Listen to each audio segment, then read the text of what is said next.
And now, preview time. So let's take a look at what's coming your way.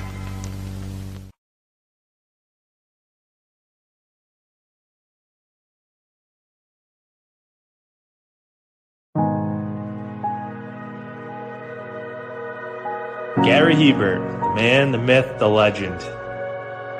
I was amazed, and I was looking to become a better skater myself, and I wanted to be like Gary. When you look at a guy like this, he's one of the most talented people in his profession.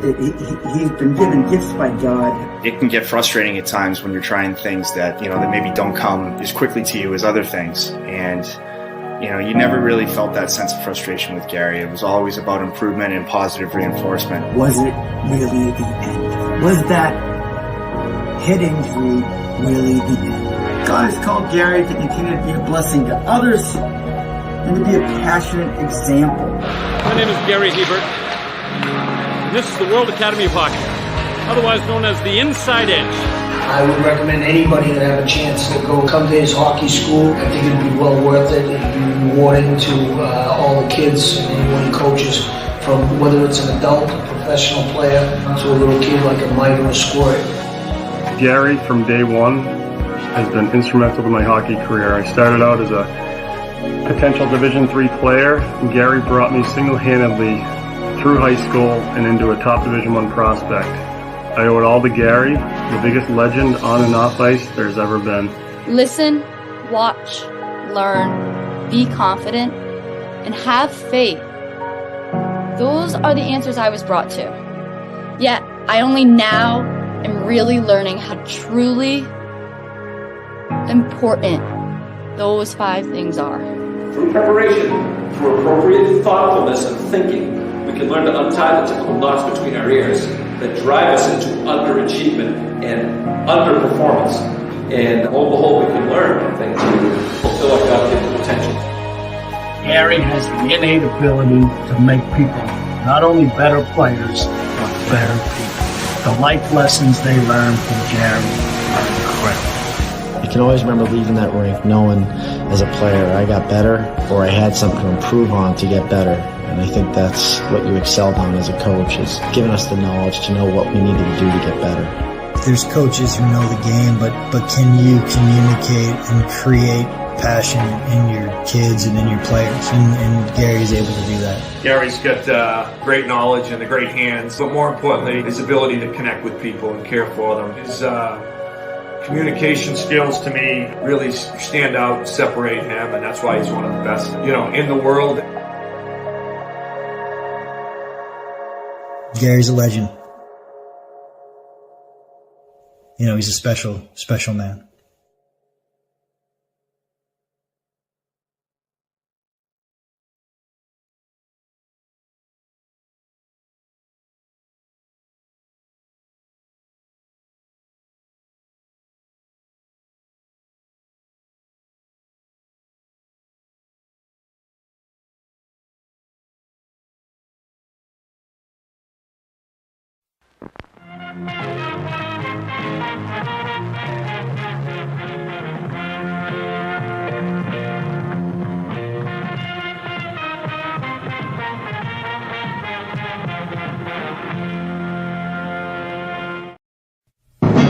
The Jeff Meacham Network's Multiverse of Media. For over 15 years, the recognized symbol of excellence and the standard bearer in coverage of sports and entertainment.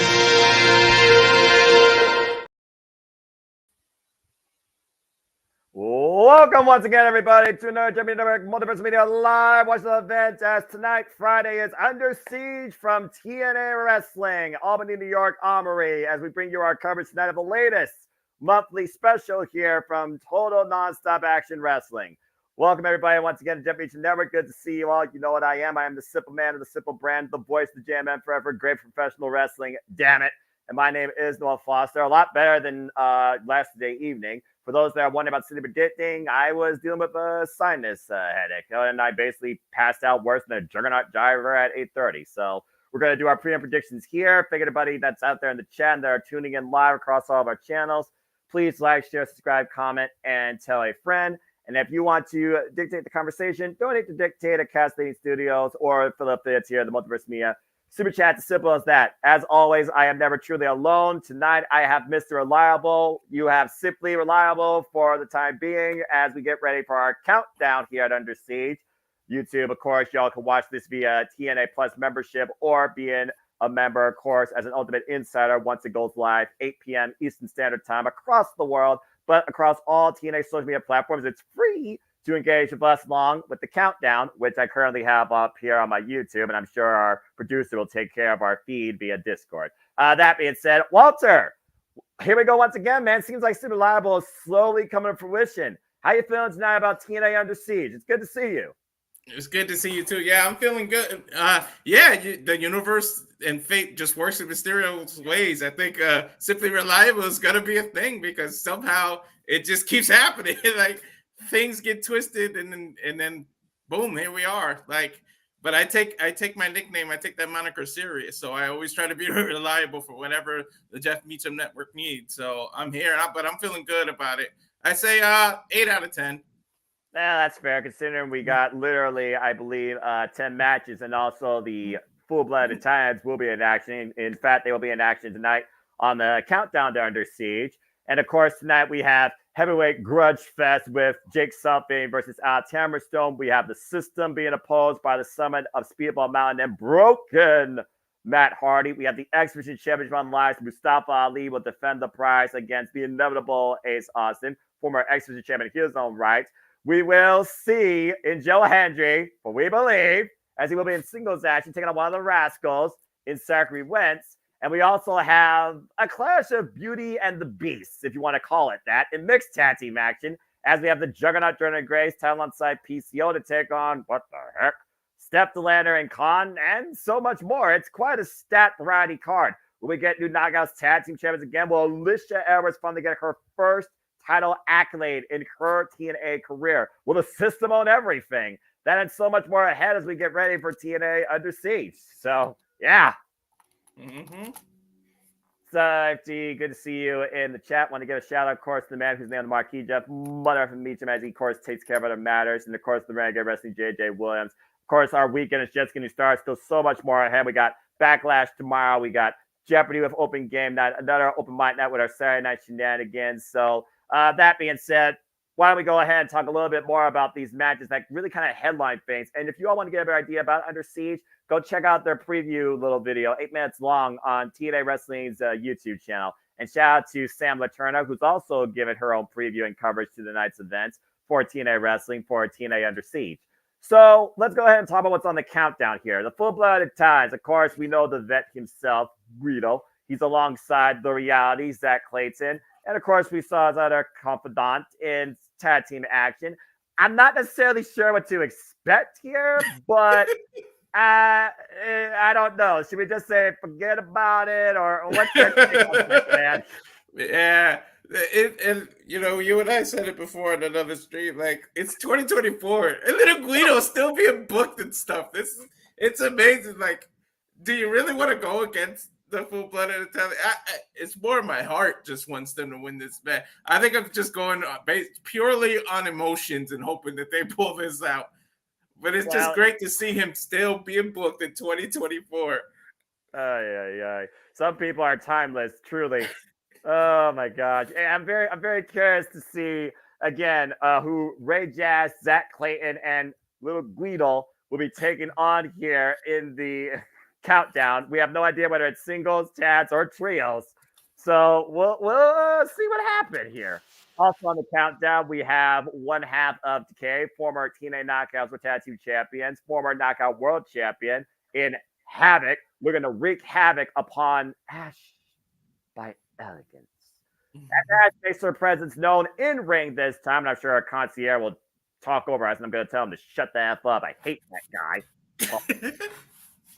Anyway, Ash has had her sights on one thing, and that is the TNA Knockouts World Championship. But it's not even on the line tonight, but he has been involved in a spectator fashion whenever it comes to Jordynne Grace, who's defended that title. Of course, most recently against Masha last night on TNA. Great strong style bout and was able to overcome successfully. with Ash by Elegant's only blemish, if you want to call it that, against Zaya Brookside at this point, do you think that she actually has what it takes to overcome Havoc here tonight and push her name forward towards maybe challenging for the TNA Knockouts World Championship? Maybe, because I actually want to see that match, Grace person. But then again, to bit past Havoc, Havoc's like, she's a destroyer, man. She's a big, strong woman, and wouldn't you rather see Jordynne Grace and Havoc go one-on-one themselves? Big Mama Pump versus Havoc would be good. So either way, but I think her name is coming up. So yeah, I think she can get over Havoc today. But it might be by hook or by crook. It might not be a clean win, but Havoc might be looking at the lights tonight. Or maybe a roll up, maybe something, but she might have to lose tonight.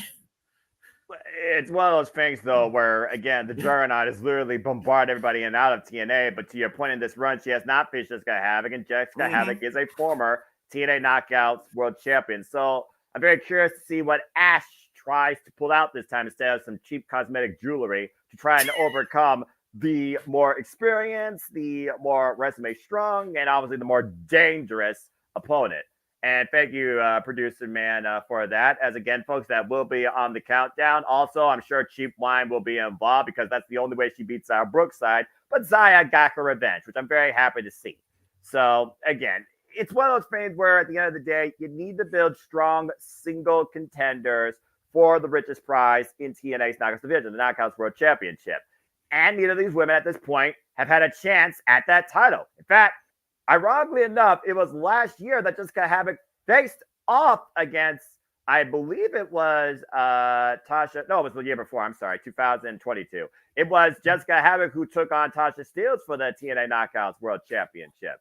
So, again, it's one of those things where I'm kind of torn, but I do think because of how much freaking ego they're trying to drive into this character, Ash by Elegance needs a bounce back after losing to Zaya Brookside, so I think Ash will escape here. Yeah, that's the thing. I just think it's because the company is behind Ash right now. It's like, I personally would prefer Havoc because it just, look at the lineup of Havoc versus Jordynne. Look at the builds of both of them. Like, you talk about people saying big men slapping men, I mean, that would be big women. I don't know what the equivalent of the women would be because I don't want to sound crazy and making up some weird thing and then people looking at me. I don't need to be Me Too, but like, I want to see those two women clash, but I feel like the company is behind Ash. Yeah, I mean, again, the Knockouts, the alternative, where you find your own identity, and Ash is finding her own identity through this. That's got to count for something. Sandy, good to see you, by the way. Always a great friend here at the Multiverse Media, great supporter and great fellow fan of New Japan Pro Wrestling. Arigato. Shout out, by the way, to Jeff Cobb, who just won, spoiler alert, folks, his first singles title in 5 years, beating Zack Sabre Jr., now NJW World Television Champion. Congratulations to the Imperial Unit. All right, let's go ahead and get into the main card here. And let's talk about Jeff Cobb, a guy that truly defines no limits of what he can do. How about Mustafa Ali, who's talking about the title that should have limits, defending it against, in case y'all don't know, it is now actually the inevitable Ace Austin. As Ace and Trey renewed hostilities, one of the most notorious rivalries this generation over the X Division Championship, Ace Austin was able to bring the fold to Trey Miguel last night, and Trey might tweak his knee in the process. And Ace Austin finds himself once again challenging for the X Division Championship. It's one of those things where you don't bet against the Ace, but Mustafa Ali has not ate a singles loss in the last 8 months since his global campaign for an Ali we trust. That being said, this crooked politics trying to rewrite what the X Division has been founded upon since AJ Styles first won the damn title. I say blasphemy. But I do think right now it is hard to go against the confidence of political campaign leader that everybody trusts more than option A, option B. And he holds, by the way, what could become option C. Just saying. Walter, your take on this. Who do you got? Yeah, this one is actually one of the most difficult ones to pick because, all right, you're not supposed to go against Ace. You know that. But Mustafa Ali, and shout out to Mustafa to be able to recover after being released at WWE and be on this tremendous run, showing them what the potential of what they lost and what he could have been if they just let him be himself. Like, look at this character, a complete 180 of what he was. Well, not completely, but an exaggerated version of what he was becoming. And it's great to see him to be able to be this character, and he's got the X division, the division on lock. But quite clearly, are you supposed to go against Ace Austin though? That's the thing. It's sort of like, no, I'm not saying he's on Roman's level, but we got to the point where you don't bet against Roman, so you're not supposed to bet against Ace. So this is kind of one of those coin flip matches, but I don't think Mustafa Ali's reign is ready to be over yet. I still think he's got tread on the tire, so I'm gonna say he retains here. Another thing to think about is the ABC have teased that maybe each man has singles intentions. Again, Chris Bay is a former X Division champion. Nathan, appreciate you. Good to see you. And we just saw Chris Bay go up against Mustafa Ali last night. And thanks to the special security, Mustafa Ali was able to cheat his way to a victory thanks to the use of a flag. It's one of those things also where is it a singular mindset or a team mindset? Because the ABC does have a contractually obligated tag team championship rematch. They have not fulfilled yet. But is it more important now for Ace and Bay, for that matter, to maybe rise in TNA as single stars? Is the team being put behind where Ace thought that we should be thinking about the team first? Maybe Ace right now is putting himself first. Again, this is the Noble Ace Austin. Some people thought it was Noble. He would be the youngest TNA world champion. And maybe that could still be. But yeah, I think Mustafa Ali is going to retain here too. There's a bigger story, I think, with the ABC maybe going their separate ways. And I think Mustafa Ali is just getting started. He said at the back of Windy City Riot, will somebody finally make me doubt myself? I don't think Ace is going to make Mustafa Ali doubt himself. Ali's going to escape. And, he's got to go through ABC. He's went through A. He's went through B. Now, maybe the next pay-per-view, he's got to go through C. So, in order for that story to conjugate, then you have to win here. You have to in order to get to the third. You can't do the title change here, and he didn't go through the third. You can't tease ABC going separate ways and then stop it in the middle of the story. True. Also, he went through something. Did something. Just saying. To your point. Let's go ahead and talk about this unique tag match. Now, Josh Alexander and Eric Young, Team Canada reincarnated, we're being perfectly honest. Shout out to Scott Demore. Thank you. I was just going to say that is pretty much Team Canada. Right? Of course, we're talking about two of the most notorious, well-respected former TNA world champions, including the longest reigning TNA world champion, taking on an uncrowned king, but still because king of TNA, and the man that wished to unleash mayhem for all, Steve Macklin. Steve Macklin trying to find a lucky ally in Frank Kazarian against his battles against Mike Centeno, who's not involved here. And of course, there's no love lost or no bad blood forgotten when it comes to Frank Kazarian and Steve Macklin and what they've done towards both Josh Alexander and Eric Young. Simply put, two men, common enemies, two well-respected champions, two well-respected individuals that each have been briefed TNA, taking on two common foes that they believe that they can overcome. And truth be told, it's not the first time Josh and Eric Young have been involved in tag team action. But I do think the pressure is on Frank Kazarian after losing to Josh Alexander, after Eric Young got involved when it was Josh Frank Kazarian, and Frankie was forced to tap out. Of course, Steve Macklin re-signed his contract in TNA, had some run-ins, some trouble, though, with the newly returned Mike Santana, and arguably tensions right now between Kazarian and Josh Alexander. If Frank Kazarian tries to get the win back here against the Walking Weapon, he might be able to put his name out there again to maybe challenge for the TNA World Championship, which we know is still his ultimate goal. Steve Macklin's been there before. But we also know Steve Macklin doesn't work well with others. So, two Eagles versus two well-respected Canadians. Your take on this, Walter? This is another one of those heart versus brain things because Frankie's a friend of the channel. We all love him here. Of course. We know he's there. So, of course, it's like my heart wants to pick Frankie, but can he really get along with Steve? And Steve seems I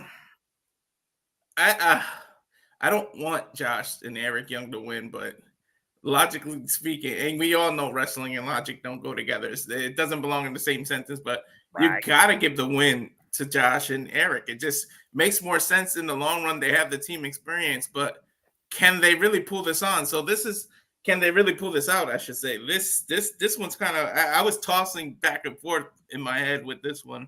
I'm going to go with Josh and Eric for the points. Timidly. for the points, but I really want Frank to pull this out because if he can get the pin, he puts himself right back in contendership to get another world title. Because do you really want to give Frank 2 losses in a row? He's just coming off a loss. Exactly. So, like, do you really want to pull that out right now? Yeah, I'm about to say Josh Alexander just won that ridiculous battle against Alex Hammerstone where he was the last man standing. So it feels like Macklin and Kazarian need this. And it's a first-time strange bedfellows. Can they coexist? Yeah. If they have a common goal, they might be able to get it done. So I think I got to go with you here. I think Kazarian and Macklin need the win, but it wouldn't surprise me if Eric Young and Alexander come out with the win. Yeah, this is like one of my most unconfident picks.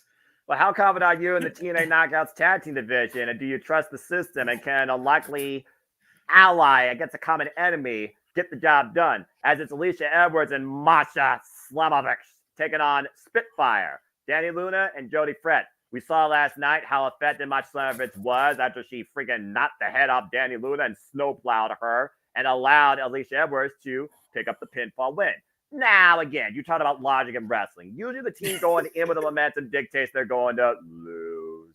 And last I checked, Masha is not part of the system, and I don't think she trusts it. We also, of course, saw, though, Dani Luna has also gotten the better of Masha Slamovich in the 841. No love lost there. And we also now know that Lars Fredrickson of Rancid will be here alongside them in the corner. For me, I look at the history of the TNA Knockouts Tag Team Championships alone this year. You started with Decay, you went back to MK Ultra, and now you're going to Spitfire after it was previously on MK Ultra. This would be the 5th champions if they change hands tonight. So I think Spitfire, again, they need to prove their testament as a team to really try and bring these titles in this division forward. I think Spitfire needs to win, and I don't think Masha is going to work very well with Alisha. If Alicia's ego gets in the way of Masha getting revenge. Just saying. I'm going with the chance retaining. Yeah, me too. They just won at Sacrifice in March. What was it, March 8th that they won the title? They barely got 2 months in as the champion. You don't want it, right? It was like March 8th or so, right? That's correct. Well, yeah, at Sacrifice. So you don't want to keep bouncing the titles around here. But then again, Masha's she's just lost at Bloodsport as well, and so does she recover from that here? But I think this is a one-time team, Alisha and Masha. I think a rivalry develops here. There's some kind of miscommunication, something doesn't go right, and then it leads to a rivalry between them two. So I don't see Spitfire losing the tag titles here. Plus, I don't want it to happen. Like, all right, let's establish these tag titles. Let's give it one team. Let them have a little bit of a run because people barely get a marathon going before the title switches again. So can we finish the track here? Let them loop the track a couple times. So I say Spitfire wins. And I think Alisha's more effective as a valet and an outside, interference than an in-ring competitor, with all due respect. I think she keeps a role in the system. The system will continue to work for the time being. But I think the system has a flaw here in this team pairing. And shout out to the Renegade. You also have limited teams in TNA. You got to bounce them around a bit to keep it interesting. Alisha brings more gold to the system. Okay, well, he made his intentions known. I don't know if he trusts the system, but he believes Alisha will finally get her first accolade. So we'll see. Again, she's been part of the company since 2017. Not a single championship. He has a point, though. There's not enough teams. True. Well, I don't know how these teams work, but then again, ODB and Eric Young once TNA Knockouts Tag Team Champions. Please, TNA, don't get ideas from this. In a definition of Beauty and the Beast, on both sides, we have the TNA Knockouts World Champion, Jordynne Grace, talent outside PCO, taking on the unlikely duo of Steph DeLander and Kong. Kong with one goal. Break next, Steph DeLander looking for revenge after trying using everything, including a pair of good hands. Crooked referee, might I add. It was the Death Machine, and it was Perfect Creation 1 that allowed Jordynne Grace to leave the anomaly of madness with the victory. So simply put, this is a revenge match. Of course, we know the fall with Khan and PCO. PCO beat Khan in a fracking monster's ball, and it looks like you cannot kill and won't die, and these two cannot stay away from each other. They might truly fight beyond afterlife. Fight forever. Why Jordynne Grace and Steph DeLander, of course, had their match with every factor possible at, of course, the last TNA Special Rebellion. It's one of those things, though, where, again, how do you bet against the juggernaut? I mean, She may be human, but she's superhuman at this point. There's no stopping her right now. And just because of that, I'm going with PCO and Grace for the win here. That's what I want to do too. It's like the zombie here. Like, this is the most random put together thing. I was like, what the hell is this when they started booking this? But does Khan get revenge? Because Jordynne is the champ. You don't want to make her lose. But you can get Khan to get his revenge on PCO. PCO could take the fall, and Jordynne technically lost, but you still make her stay strong. But if you get Khan and Steph the victory, maybe Steph now has a talking point as to why she deserves a title shot against Jordynne, and it leads to a one-on-one at the next pay-per-view and the next Thursday that they can get together. Yeah. So I don't know. I want it's hard to go against PCO, but and I picked PCO and Jordynne Grace as my picks. I'm not changing it. You can't. But I wouldn't be surprised. 7 p.m. Standard Time. All your picks are final. Yeah, I wouldn't be surprised if Steph and Khan win, because then you give Steph validity towards getting a title shot, and you can all talk. Even though Khan is the one who get the pinfall on screen, Steph can technically say, "I won. I deserve a title shot," and you can book it from there. But I'll be happy either way. But I can't go against the Big Mama Pump I can't go against her. There's no way. Yeah, holla if you hear me. He's not human. She's superhuman. So simply put, well, but at the same time, I honestly believe that might be one of the easiest matches though to call here. And of course, y'all know what I believe in. But anyway, but at the same time, you can question why isn't the title being defended here? So maybe that is why she can lose here and then have so. But I'll still go with PCO, but just to throw a little wrench in there, it might be the reason why her title isn't being defended tonight. That's fair. I think Under Siege kind of like is a building block towards other things. And I think something lies ahead for all the championships. But does something lie ahead in victory in this match for Jake Sullivan, who just lost against Mustafa Ali for the X Division Championship, while Alex Hammerstone, he lost and fell to be the last man standing rebellion. Both these men right now are in a bounce-back situation. And this is the definition of a heavyweight grudge match. Simply put, and this all stemmed from that little tiff backstage where Hammerstone was trying to get words with Santino, maybe to try and challenge the walking weapon again. Instead, Jake Sullivan didn't like that disrespect. And next thing you know, Santino, he said, y'all going to sell it in the ring. First time ever, one-on-one encounter. Two of the heavyweight anomalies. One of the strongest forces ever in MLW history versus something in TNA wrestling. But this is wait, what happened here? This is the most random put together one-on-one. It kind of reminds me of, remember the Jericho bumping Kane with the coffee thing? Yeah. Like, it kind of reminds me of that. It was just like a disrespectful backstage segment, and now they have to go one-on-one. But for Hammerstone, who, by the way, looks chiseled out of stone, to go against Jake something. They're both recovering from losses, so it's like, who do you go here? I'm gonna go with Hammerstone, but that's another one of those reluctant things. Both of them could use the win.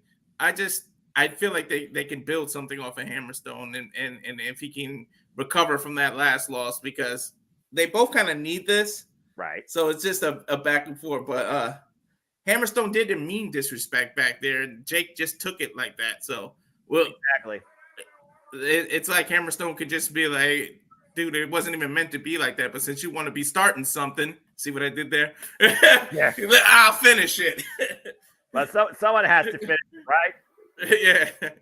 Well, as we go to the Discord, folks, we're getting ready for action to take the airways here for Under Siege. And it looks like we're starting off with the War Machine, Rhino. Yeah. There we go. Yeah, you're good. This is a unique situation. I did not expect to see Rhino here tonight. Yeah, me neither. What is he? Well, I mean, the last time we saw Rhino, he, of course, was challenging freaking Mustafa Ali for the, just because, and the VSK's back. There wants to be the VSK in TNA. And then prompt 2 exhibition here on the countdown. Hey, shout out to Rhino for still being active, man. We talk about old school being active and with little Guido still being booked. Rhino is still actively wrestling and at the highest level. It's not like he's slowed down and looks old, like we need to please retire or something. He still can go. Right. Well, we'll talk more about our remaining matches here because we still have so much, including the 6-man tag main event. Joe Henry versus Zachary Wentz. Jonathan Gresham returning, taking on Kushida. We'll talk more about that here as we're 28 minutes and 12 seconds away from Under Siege, taking the airways here. We're kicking things off with exhibition. Stiff collar tie. And you know you're not going to win a test of strength against Rhino like that. Yeah, you're dumb to even try. One of Rhino's legs is bigger than BKM's whole body. That's accurate. Of course, Rhino, one of the strongest, notorious faces out of ECW, also runs a promotion here in my bi-state area, Insane Wrestling Revolution. In fact, they have a show next week. Still to come, getting on the Countdown to Siege. The FBI will be in action. No, folks, I'm not talking about the government. I'm talking about the full-blooded Italians. And yes, I'm not kidding when I say this name. Guido himself. The hell? Nice. Couple of right hands by BKM and the kick to the midsection. European uppercut as he gets Rhino backed into the corner. And it looks like we had a match change as now Laredo Kid will be defending the Digital Media Championship against Casey Navarro on Under Siege now. Okay, last minute addition here. Well, I mean, sometimes this is just what happens under TNA. It looks like everything else. Oh my! It's still very stationary. BKM whipped the crawl and over the top rope, whipped to the corner and flew right over the top rope. Well, it's one of those things where, again, your own momentum is your own worst enemy, but the canvas could be your best friend here. So, doesn't help when the man throwing you is 275-pound Rhino there. True that. And of course, we will see the return of Jonathan Gresham. Oh! Ah! As Rhino plants BKM on the apron there. Back suplex. I wonder if BSK has regretted this return so far. I don't know. I would. I mean, the BSK, former Trust Buster. I mean, for those that remember that faction in a bygone era. Also, well-respected independent wrestling vet. Taking advantage of Rhino right now.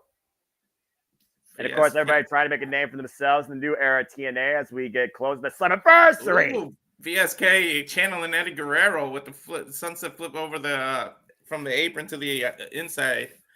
Yeah, the front flip senton to your point. Cover gets a 2 count. Eddie Guerrero, he made that move famous. Viva la raza. Of course, we know Rhino's also had ridiculous bouts recently. He's gone old school. He's talking about Monsters Ball. Rhino, former TNA tag team champion and Bonded by Design. Yeah, VSK over the top rope. What is he going for here? Oh! Splash, but Rhino rolls right out of the way. Ouch. And no water in the pool, just a big TNA logo. Apparently, we've also just been informed that there may not be no Hammerstone tonight, so there may be another match on the card changed. Was he injured? I didn't. Whoa, God! Ugh, belly to belly release. Ow. Uh-oh. And I think Rhino is speaking of a 4-letter word. Let's go, Noah. Gore! Gore! Gore! Cover! Rhino breaks the XK. Oh, man, we couldn't have timed saying gore at the same time any better. That's what you get with Simply Reliable there, folks. And that's what you get when you face the man beast known as Rhino. In a TNA ring, Rhino wins this exhibition here on the Countdown to Under Siege as we're still about a little over 20 minutes away from the show taking the airways. I believe we're definitely in for a very unique night. As of course, ahead after this, we will go to Chicago to Against All Odds, and then we'll head back up north to Canada for Slammiversary. Again, folks, right now it's Noah Foster and Walter Cruz. We are strictly reliable here, bringing you all the coverage, the reactions, the commentary too. But let's go ahead and continue talking about the card that's ahead. We still have, I believe, 3 more matches, and I believe, Sandy believes, she knows what I want to talk about. We also, of course, have producer man James Hebert in the green room. Appreciate you, my friend. I just want to make sure, what matches have you guys not gone over yet? Because I don't want to fuck this up. First off, James, botches are normal. You're fine, bro. Secondly, we haven't gone over Zachary Wentz versus Joe Hendry. We haven't gone over the 6-man tag main event, and we haven't gone over Jonathan Gresham versus Kushida. That's it. Okay, cool. All right, go have at it, boys.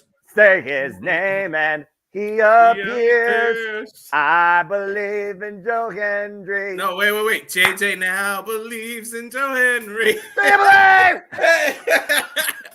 I'm sorry. This guy is so damn multi-talented. He should be in contention for the world championship. And I believe that should happen for the end of the year. Now, that being said, Joe Hendry, the man and the longest reigning former digital media champion. He has had a fair amount of run-ins lately with one AJ Francis, and Rich Swann decided to go alongside him in first class. As we saw at Rebellion, it was a gang assault that allowed them to beat Joe Hendry. But Joe Hendry is a humble man. He does not make excuses. He simply brings forth an apology. So he did last night with one of the best concerts I've ever seen in professional wrestling. Damn it. Oh my God, his concerts. And now we look at Joe Hendry looking to build momentum a different way to motivate us towards championship ambitions as he takes on 1/3 of the Rascals in Zachary Wentz. A first time ever one-on-one encounter. Joe Hendry versus Rock in a concert. Damn it, James. Actually, that's brilliant. You brilliant idiot. But that being said, Joe Hendry versus Zachary Wentz is the first ever one-on-one match. I imagine AJ Francis and Rich Swann, they have sour grapes with what Joe Hendry said last night, but they'll get over it. With Joe Hendry's loss at Rebellion, I believe Joe Hendry needs this. And I'm still going to freaking say that Joe Hendry wins this. Yeah, I gotta go. I mean, come on. It's the Jeff Meacham Network. You really think we're gonna pick against Joe Hendry here? No. Like, come on now. Like, oh man, that was a good one by James. Book that concert for concert. Like, Jesus. Like, I mean, Joe Hendry did more songs than The Rock did. I'm just saying. I'm just saying, especially, oh God, Edge's bitch was one of the funniest ones there are. But last night, what he did was hilarious as well. So there's no way you can go against Joe Hendry. Like, he's got Edge's bitch, he's got You're Banned from Diving. You got, like, there's countless ones of his things that he does. That was another hilarious one, Banned from Diving. That was stuck in my head after I watched that for like a week straight. So there's no way any of us would go against Joe Hendry. Yeah, and I dare someone in the chat to go against Joe Hendry. Last week! So we believe Joe Hendry's winning. Simple as that. As Ace Austin faces Neldo, that he will become a 3-time SVG champion. Before we talk about this match, let's go back down to the ring as the FBI has entered the impact zone. And there's little Guido. What? I said, there he is. God. Ray Jazz, Zachary Clayton, and Guido. Yeah, and real quick, while the full-blooded Italians are on the screen, normally we don't eat on the air, but because it's the full-blooded Italians, I gotta have a full-blooded Italian meal. Forget about it. It's a spaghetti and the meatball. Hey, I approve. Bravo. A classic Italian food. And they're taking on a team called the Batte, and it looks like they're going to be in tag team action here in our countdown. I'm sorry, I can't. I'm looking at, we're calling a little Guido accompanied match. He's not competing, but still. Mm-hmm. Little guns on the back of his jersey. little Guido and the little guns up. Oh wait, I'm not really familiar with the team they're going against, to be honest. So apparently they're from Chikara here, the Bavaria. They look like they're imitating like Goldust's paint. or Rebellion, Sis, and Wolf from freaking NWA. Mm-hmm. Of course, we know the reality Zach Clayton. Of course, anyone that knows this reality star, I'm sorry. Also, of course, I know him, of course, because he was previously involved in All Elite Wrestling. Yeah, remember this guy from Dark Matches? Yeah, and look at that FBI already on a roll, showing power here. My God! Ouch! That's about 3/4 of the way across the ring there. Good military press bill by Zach Clayton here, and again. And the part of Big Guido will be played by Zach Clayton. Carry on. Accurate. He might just win this match on his own, honestly. Oh, God. There might not be no need for a tag in here. You say that, and here comes Ray Chaz, who is very unknown to all of us here. But he's on the ground, the top ropes, and right now the FBI in firm control. And you figure about this, FBI would win here, might put them days in line. Oh, my God. for a future TNA World Tag Team Championship match? As a, I think they just remind us that Hammerstone is not medically cleared to be here tonight. Well, So, you know, I know that he was going under concussion protocol testing after the last minute standing match after taking the freaking C4 spike on the stage. So I'm not surprised. Although we did see him clean this Cody Deaner's clock, but he didn't beat him with the Nightmare Pendulum. He beat him with a torture rack. By the way, so, I don't mean to cut you off, Walter, but that leg drop from the top rope was actually the Sicilian slice. They brought that freaking nugget back. Yep. Well, again, FBI, this is the true full-blood Italians. This is not somebody cosplaying. Yeah. The last time we talked about FBI was old school SmackDown days on UPN. I'm just saying. Yeah. Well, there was 2010 TNA as well, but we don't talk about it. Yeah. Thank you, James. Accurate. Also, yeah, there's some stuff we don't talk about. Some history is meant to be archived. Mm-hmm. Brevard trying to take control here with the double team. Nice atomic drop into a cover two. Yeah, the Manhattan drop to your point. The running single leg kick just took down right chest. Gets a near fall for the Brevard's here, making their TNA tag team debut. As we are just a little over 17 minutes away from the mockery here. And try and get in your opponent's head. And Lito Guido does not approve. No. And we all know Guido has the short temper. Zach Clayton trying to restrain the most dangerous opposition. Don't get Guido started here. But if he's causing his team right now, though, Ray Chad seriously needs to make a tag. It's a double team right now. Ray down on the mat, getting picked up now. Let's see. Another double team move. Zach Clayton right now just trying to encourage his partner to make a tag up and over. There we go. Downside. Hack tag. Double clothesline. Pop-up uppercut right now by the Reality. Will the Reality be the FBI winning this? Up and over. Mm-hmm. Nice single leg kick, though. Tries to slow down Zach Clayton's momentum up on the second. And come with a power slam. Cover. 2. Oh, and his partner saves it. Ouch. The snap of that power slam. Great awareness by Zach Clayton. Nice rolling backdrop. Backdrop suplex by Ray Chaz.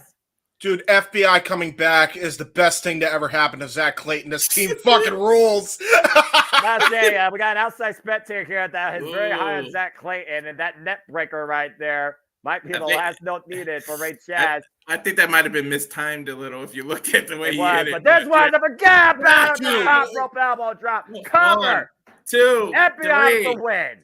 Dude, Ray Chaz, I mean, we know how good Zach Clayton is, Noah, because you and I have watched him. But Ray Chaz freaking showed up tonight. That was crazy. Kiss with that finish. Yeah, Chef's kiss. I see what you did there. Forget about it. 1, 2, 3, and forget about it. Oh, brother. I still can't get over that little Guns is on my TV, little Guido. Big win in Albany here. Backstage shot. What's going on here? Oh, what the hell? Oh, here's Frankie. Bagley looks like he's already gone to work or something. Uh-oh. What the heck's he doing? Frankie telling him kings don't go in the back looking for soldiers. Again, what's a king without a crown, though? I'm just saying. Mm-hmm. Steve telling him, I don't take orders anymore. Uh-oh. Already tension between this team. I'm just saying. Mm-mm. That might be just a tease so you don't think they're winning and then they pull it off. Well, it's entirely possible. I'm not going to lie. It's entirely possible. Now what are we getting here? Well, I imagine that we are getting, with Casey Navarro making his way into the Impact Zone, our Digital Media Championship match. Here we go. Casey Navarro making his way to the ring. And, of course, we still have 2 more matches left we will talk about here during our cold open and after this. As, of course, we have Jonathan Gresham making his return against Kushida. And, of course, the 6-man tag main event where the System will take on Speedball Mountain and Broken Matt Hardy. Jay Chung, of course, our re-announcer for the entire festivities here. It's our last match here on the countdown. Casey Navarro, another familiar name to TNA and the independent wrestling scene.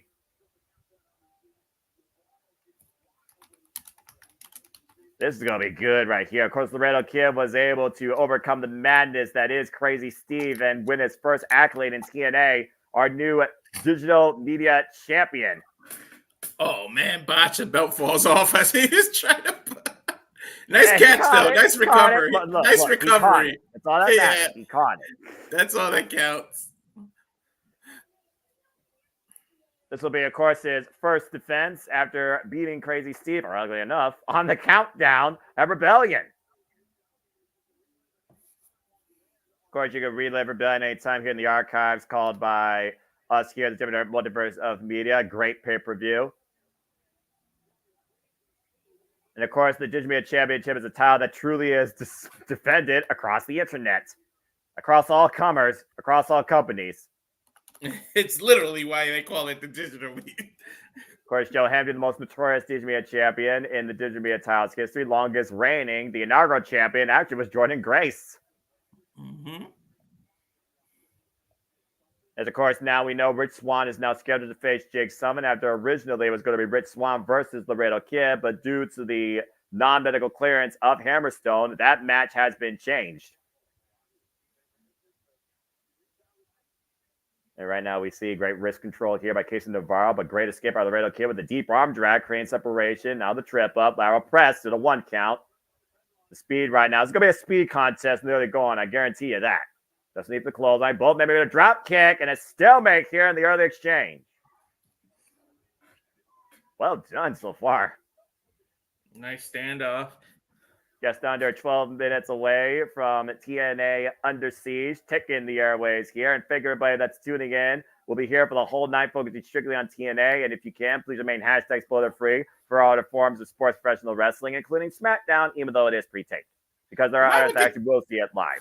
Or, why would the kid fall for this handshake right now? Like, really? You never do that wrestling. It's one of those false insecurities where it's like, can you pick a moment? And I have seen people actually, take advantage. The little kid takes advantage of that beautiful gourd buster of sorts and then a running drop kick. Nice. They Casey Navarro to the outside. Navarro reminds me of like a young Juventud Guerrera, like his whole look and style. That's kind of fitting considering the Lucha Libre bracket player off the straight on top, man. Nice moonsault to the outside by Kid. Yeah, off the second rope and great landing. Take a look at the replay here.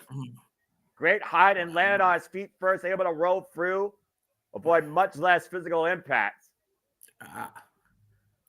And the height he got on that. Of course, Tyler just hands me a pinfall submission inside the ring. Laredo Kid to retain, gets a 2 count here in the early going. Do I have the wrong fucking luchador up?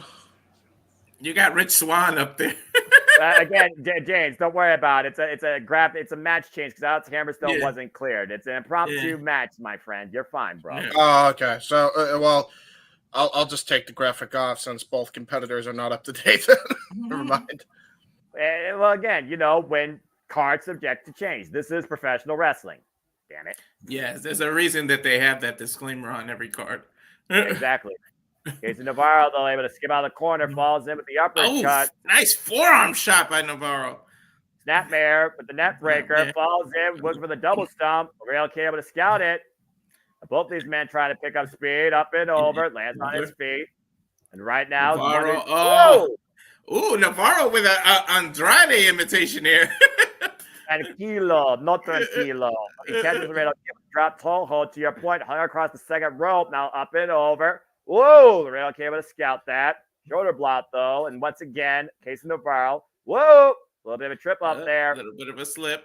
A drop kick. Almost everything right now, Laredo just trying to throw against Casey Navarro here. Casey Navarro's had an answer for, despite that step up. If this is a game, somebody's spamming the reversal button here. And Casey Navarro looking at baseball slide. Oh, nice kick to the midsection by the Kid. Oh, wait a minute. I'm not sure if Casey Navarro caught himself around the ring post, but he caught the Laredo Kid coming in. Yeah. And right now, back inside the ring, beautiful sling blade. Casey Navarro now goes to the cover, hook of the leg, gets a 2 count. Casey Navarro right now taking advantage of the champion, neutralizing his speed. As we get a breather here, this match is pretty even right now. Well, I would consider this an upset, honestly, if Casey Navarro won this title, let alone this match. Because again, it's not the first time we've seen Casey Navarro in the TNA ring, let alone probably not the first time he's faced Laredo Kid. Ken, I wasn't expecting this, so I don't have all my notes currently here as I'm looking at my research. Exactly. But it is one of those things where, again, the Digital Media Championship, it very well could be won by anybody. Exactly. Male or female. But it's okay for us not to have notes because TNA threw a little wrench in our plans, but we can recover here. Well, I mean, again, professional wrestling, you have to adopt on the fly. And for Laredo Kid, the guy that chose to put out this challenge, he had to adopt on the fly. He didn't know he was going to defend his title, let alone not face Rich Swann tonight. And he chose to put his title on the line because of the fact he wasn't going to be against Rich Swann. Oh! Michinoku driver by Laredo Kid in the corner. A nice bottom move. Rope back. They did a moonsault and turned it into an elbow last minute there, no? Yeah, modified offense, well, to your point, close proximity. Now up to second with the moonsault elbow drop. Is enough here to the tango. For an impromptu match, they're putting on a show, though. There's a reason why TNA is total nonstop match even before the first actual bell. Now Laredo Kid once again to the second rope. Moonsault rolls through. Casey Navarro rolls inside. Prevents the collision. Now up and over. Catches him with a thrust kick. Takes the feet out from underneath him. Now Navarro looking to follow up again. And runs in with the pump kick. Yeah. Almost like a low version of the haluva kick. DDT! Satellite take him around the world. Is it not new champion? No!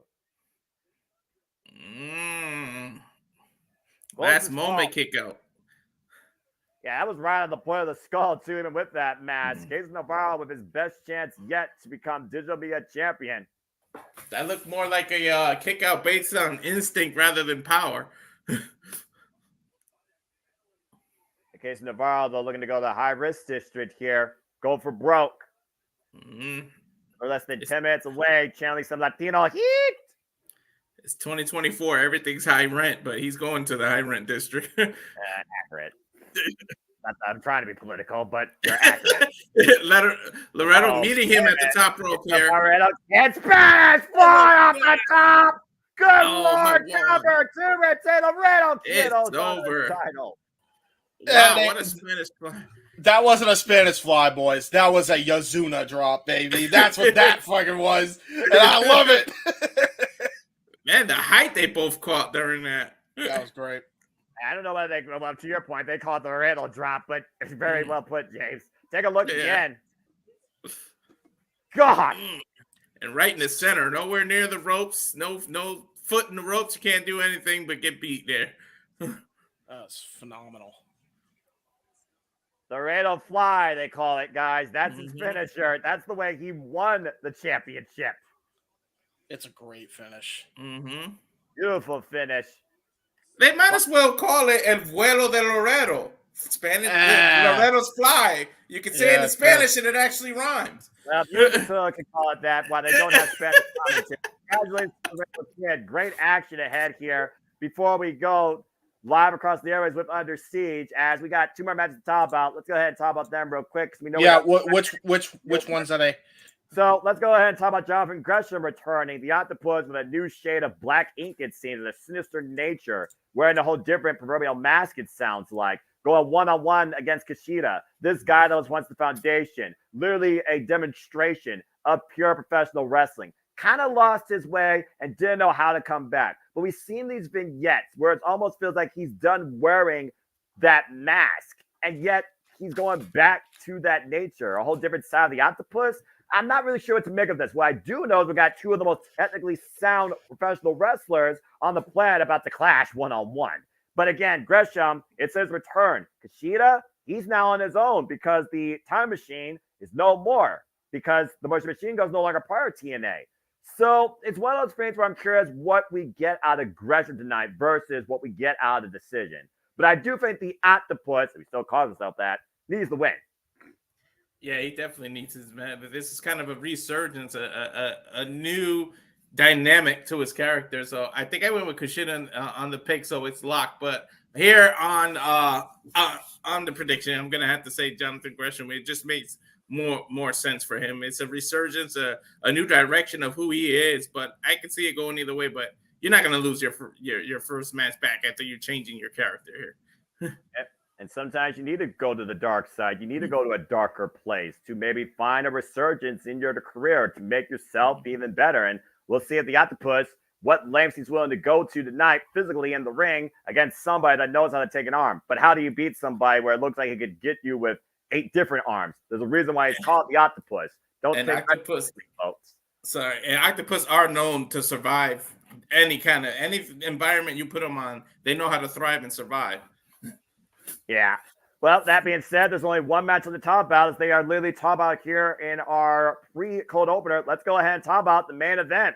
Do you trust the system? Do you believe in the system? Do you still work alongside the system?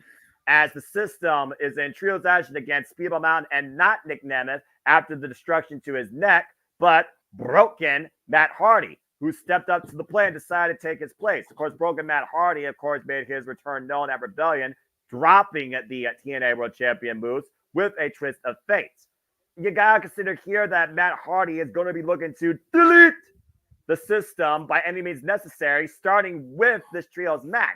But again, at this point, how do you bet against the system when they are such a dominant united front with all the gold here in the graphic? Your take on this, Walter?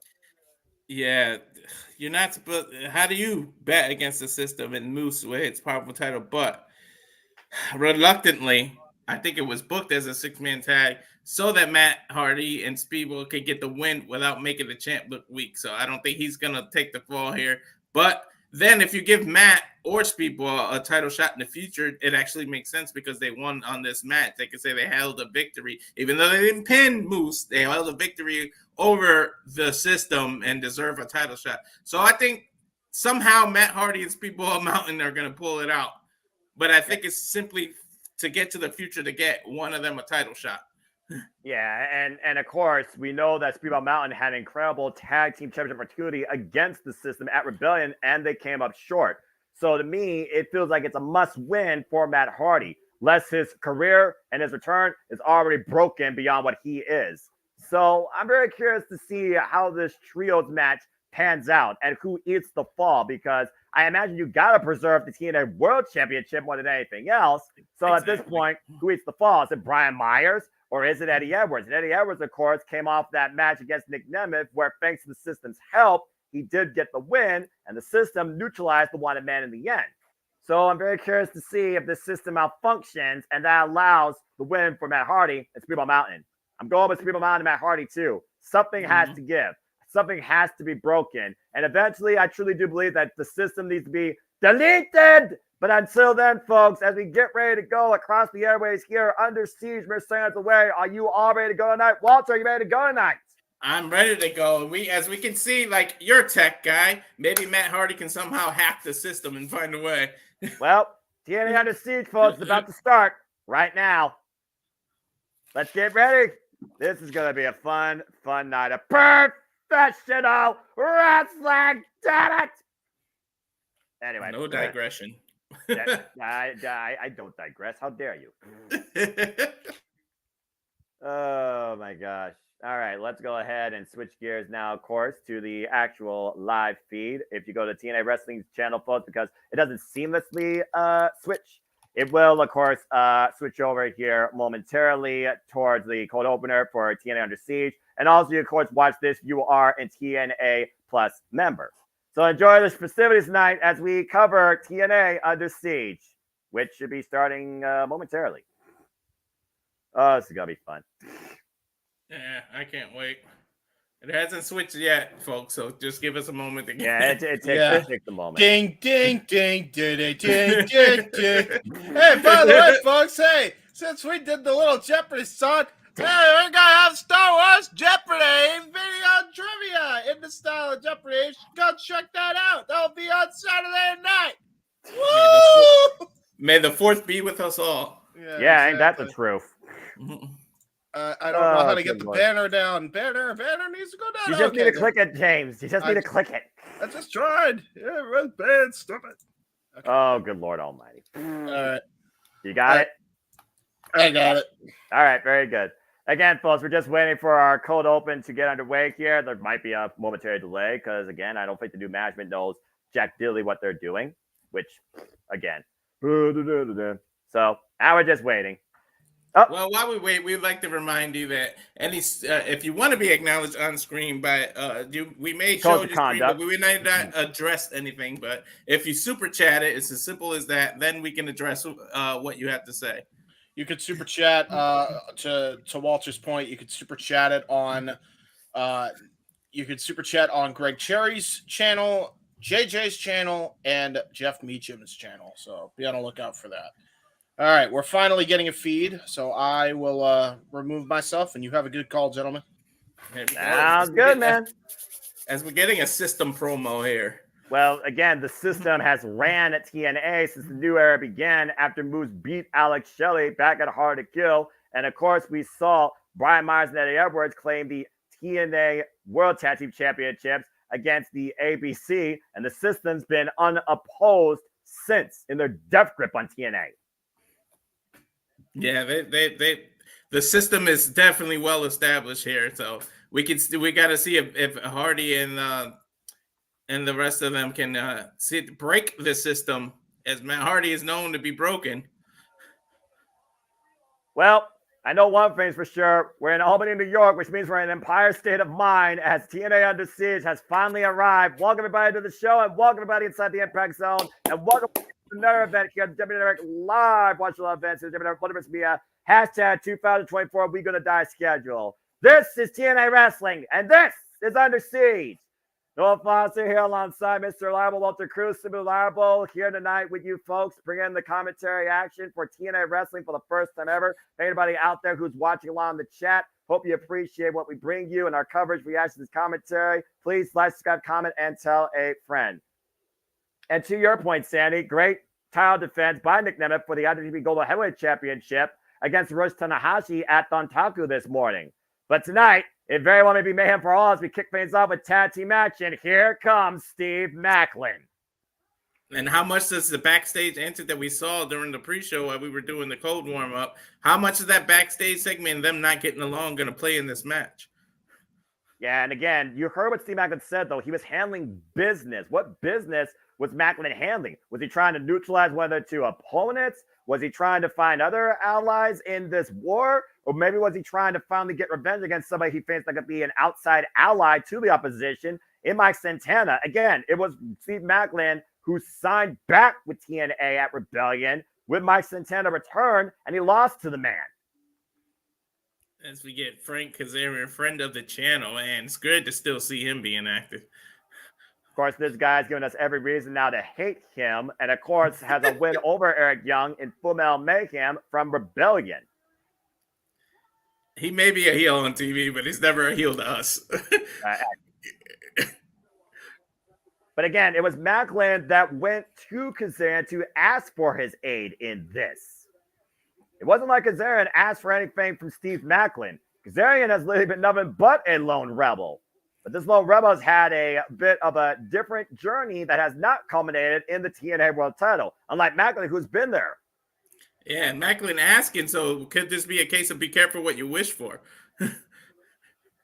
Well, again, we talked about it before, egos colliding, but can they coexist against a common enemy? And of course, folks, you can be part of the conversation using hashtag Under Siege on the Twitter and other platforms here. And of course, feel free to lend your thoughts, your predictions, and your analysis towards what we cover here in the chat. They may even argue over who's just going to start the match. Yeah. Who wants to pick up the pinfall? That's going to be the other argument. No doubt. As the lights go out, as we see it now. Well, the guy that's died 1,000 deaths and has come back, TNA OG, former TNA World Champion, world-class maniac, Eric Young. Mm-hmm. The fact that this guy has literally held every accolade possible in this company and still breathes life into it at this point, in this new era, is still baffling to me. But of course, the fact that he's actually standing confidently after his head got cut open on a table via the flux capacitor rebellion is even more astonishing to me. There's nothing to keep this man down. Is he a Fantastic Four fan? Because that mask looks a lot like Dr. Doom.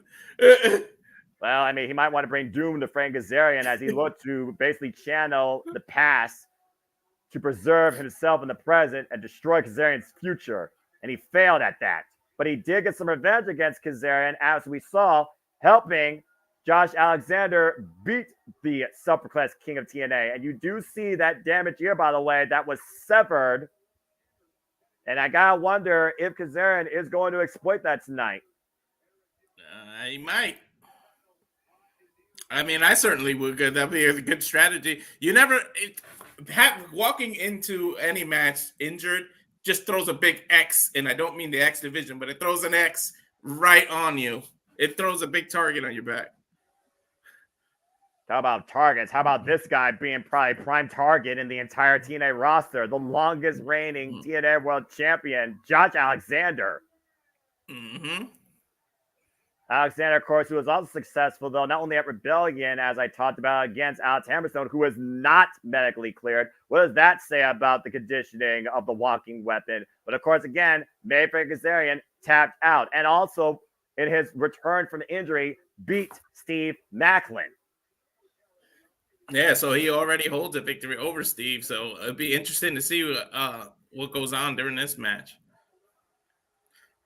I also got to consider, though, also the condition of Josh Alexander's ear. Of course, that headpiece is the reason he wears that, to protect that ear. And Alex Hammerstone exploited that fully at Rebellion. It's also a shout out to the old amateur wrestling days, because we know that headgear is part of amateur wrestling, which is what causes the cauliflower ear in a lot of wrestlers. Yeah, to your point, as you see Eric Young going back to his old school roots here. Team Canada on full display, wearing his own headset, protecting his ear. And immediately Kazarian looking for the tag to Macklin to start things off. Doesn't want nothing to do with Eric Young. Already looks like a bit of miscommunication between these two. Well, again, it's the first time ever these two are tagged together. While we've seen Josh Alexander and Young tag before during the Turning Point tour, and they had some mixed results, but there was still some pretty good cohesion regardless. But experience plays a lot in a lot of matches. Whoa. Experience. Yeah, talk about experience, the experience levels of Eric Young. How many different tag team partners, male and female, have Eric Young been able to coexist with and be successful with? Yeah, how many pairings is he involved in? Countless. And right now, Macklin, Josh Alexander, the rivalry that defined 2022 to 2023. What a face-off here. And wow, Steve Macklin backing up away from Josh Alexander and tags Frankie Kazarian back in. Well, again, quick tags out right now, and it looks like the mind games are on display here. Of course, Kazarian knows what Josh Alexander is made of. Again, his only ever chance to challenge for the TNA World Championship was against the Walking Weapon at Overdrive, and he failed. Yeah, definitely did. Good wrist control right now as Kazarian's played on the mat, and Josh Alexander maintaining wrist control. Kazarian, though, knows how to escape this hold. Arm wringer. Now the attempted Irish whip and whoop. Tucks underneath it. Big hip toss. And a hip toss for Macklin right now. And a steamroller right now. And Josh Alexander in firm control here. Now Kazarian in the cover gets a 1 count on the Rebel. And I'm not talking about David Finlay. Yeah, not even a 2. He kicked out firmly at a 1. But if nothing else, he's probably just getting inside his head. Of course, we know Frank Kazarian, his last big accolade was when he won at Bound for Glory, beat Speedball Mike Billy to become a 6-time X Division champion. Hasn't had a title accolade since. Yeah, Frankie caught up in the ropes. I think an elbow knocked him back. Oh, that right just jabbed Macklin's jaw. Kazarian trying to take advantage, though. Josh saw it coming. And it's one of those things where, again, to your point, if these egos can coexist for a common goal, Kazarian and Macklin could definitely win this. Kazarian with a leg drop off the second rope. He jumped off and did a turning leg drop. Landed right in the back of the head of Josh Alexander. Well, the lower back of the head, back of the neck area. Again, we still don't know really what that interaction backstage meant, if anything. Yeah, even the commentary team is bringing it up right now. Nice Russian leg sweep, taking him down. Here's the cover by Kazarian. Gets a 2 count. Yeah, Alexander definitely needs a tag right now.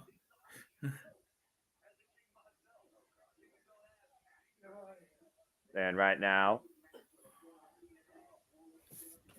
Kazarian and Macklin isolating Josh Alexander in their corner. Uh-oh. Ah, God! Vicious backbreaker covered by Macklin and a 2 count.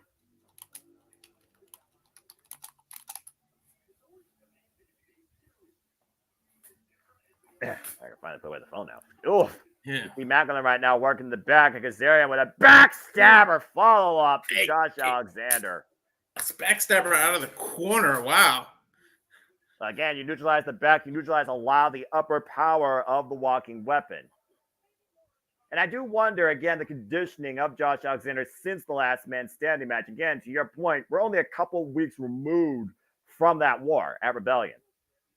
Yeah. Nice float over by Kazarian. Into the cover. Lateral press. Gets a 2 count.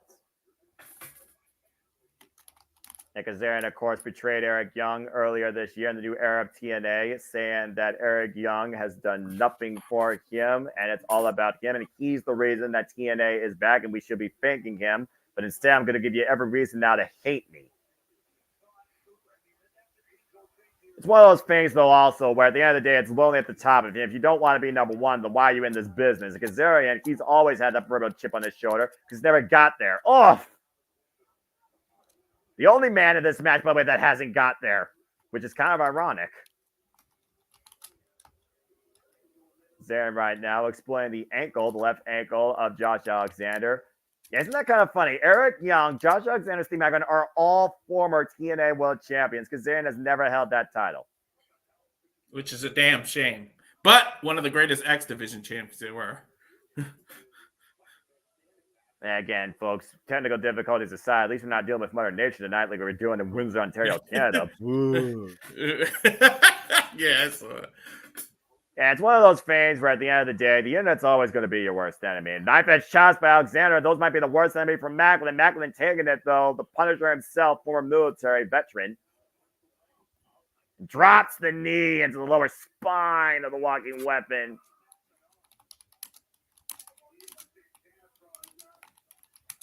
A little bit of jaw-jacking here by Steve Macklin. Tad for Kazarian. Very smart strategy by Macklin and Kazarian. Isolating Alexander. Double suplex. Successful. Now Kazarian in the cover. Hook on the leg and a 2 count. If nothing else, they're wearing down the walking weapon, which arguably might be the best strategy here. Because even if you can't put him down right now, if he tries to come back in the match later, he becomes more of a vulnerable target. Yeah, we talked about that they don't have experience as a team, but they sure know how to isolate someone. Well, we know Steve Macklin knows how to assess, seek, and destroy. We also know that Frank Kazarian is no stranger to tag team experiences. May I remind you about SCU? Yeah, exactly. Oh, wait a minute. Eric Young just locked eyes with Kazarian on the outside, not the legal competitor. Kazarian right now trying to make a run for it, and Eric Young trying to beat him. Again, right now, but Steve Macklin. Oh, jeez! Just ran over Eric Young. And right now, Johnson Center might literally be in a one-on-one affair.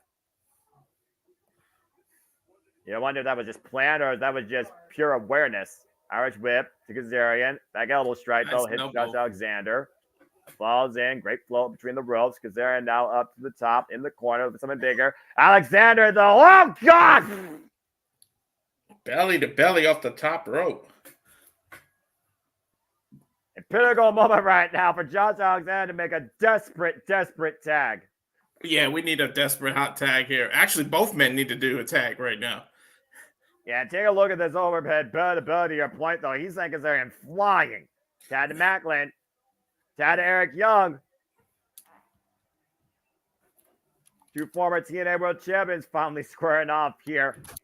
Irish reversal, Irish whip, up and over. Goes Showtime Eric Young, the world-class man with the shoulder block. Slips underneath.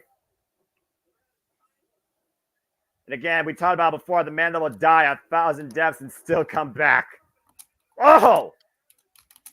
Vicious neckbreaker cover. Oh. Scott Kazarian, though, coming in to possibly save them. Now bringing him inside the ropes. And again, Macklin taking advantage from behind.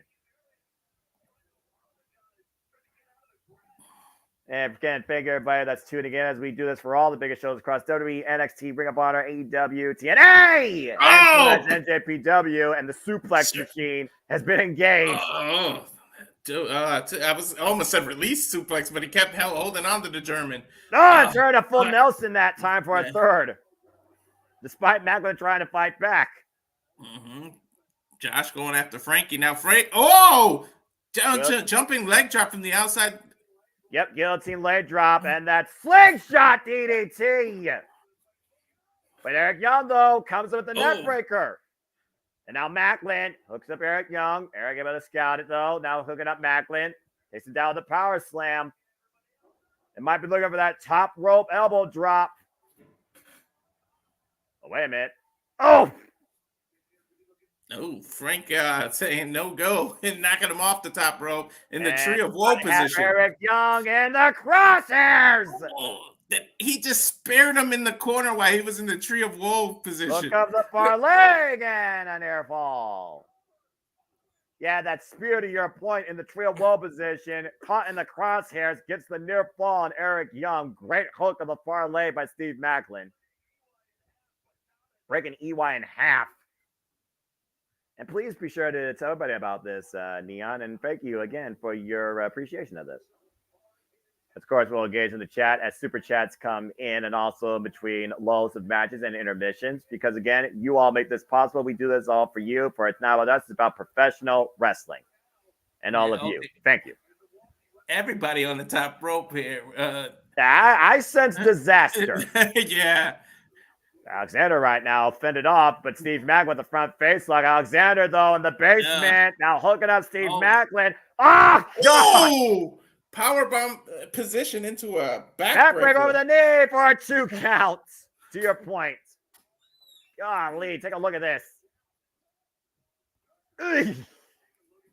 Now rearrange your spine. The powerbomb backbreaker over the knee. Armbringer, though, Steve Macklin able to scout it. Now hooking up Josh Alexander. Oh, almost like an angle slam there. And Macklin hooking the near leg. And Eric Young comes in with the elbow drop for the save. Right to the sternum. But the thing is, though, he hit not only Steve Macklin, he also hit Josh Alexander in that. So he actually damaged his own partner. What was that second? What was that camera shot for a second? That's called a botch. Tag. I think the production truck's having issues. Uh-oh. And Kazarian, who's been trying to avoid Eric Young this entire match, has no choice now but to once again face off against the world-class Maniac with the Lufez press. Eye for an eye, ear for an ear, arm for an arm. Oh, my gosh. That's unloading here. Barrage, assault on Frank Kazarian. Gets to the midsection. Might be looking for that devastating pile driver. Kazarian, though, might be looking for the chicken wing. Eric Young able to rip him off. Gets to the midsection again. Eric Young trying to hook Kazarian. Kazarian, though, might look at a fade to black. Oh, the straight right. Take him down. Cover. Good grief. The modified pile driver sorts in a near fall to that straight right fist by Josh Alexander Kazarian. Near fall for Team Canada. Macklin taking Alexander to the outside, though. Now Eric Young looking to capitalize. Once again on his own. Gets to the midsection. Now dying to hook up Steve Macklin for the pile driver. Back body drop, though. And Kazarian slow to his feet. And Macklin. Oh, no!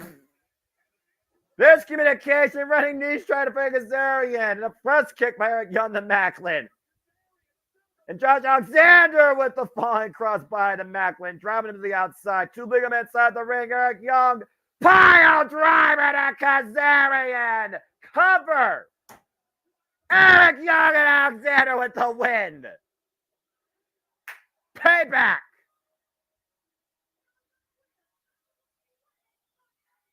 Whoa.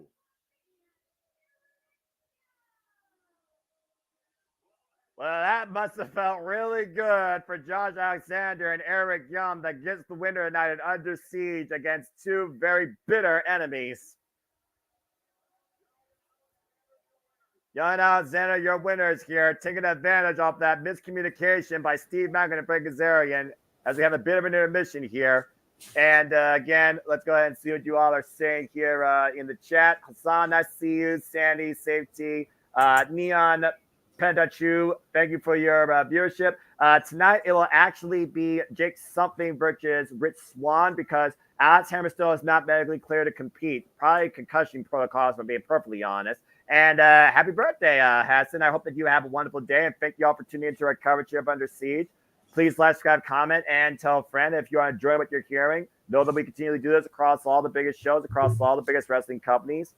And if you want to show further support and also dictate the conversation, Super Chat. It's as simple as that. James, do you have any thoughts right now? What's up, brother? Well, we got a new viewer in Neon Panda Chew, and she's I don't know if it's a he or she, but they are very appreciative that we are streaming this coverage tonight. If you are happy about that, good sir and or ma'am, you will very much love what is coming up on the Jeff Meacham Network Multiverse Media. Normally, we wouldn't actually show the updated watch-along trailer, but I think it's apropos considering we got a new viewer. So here it is.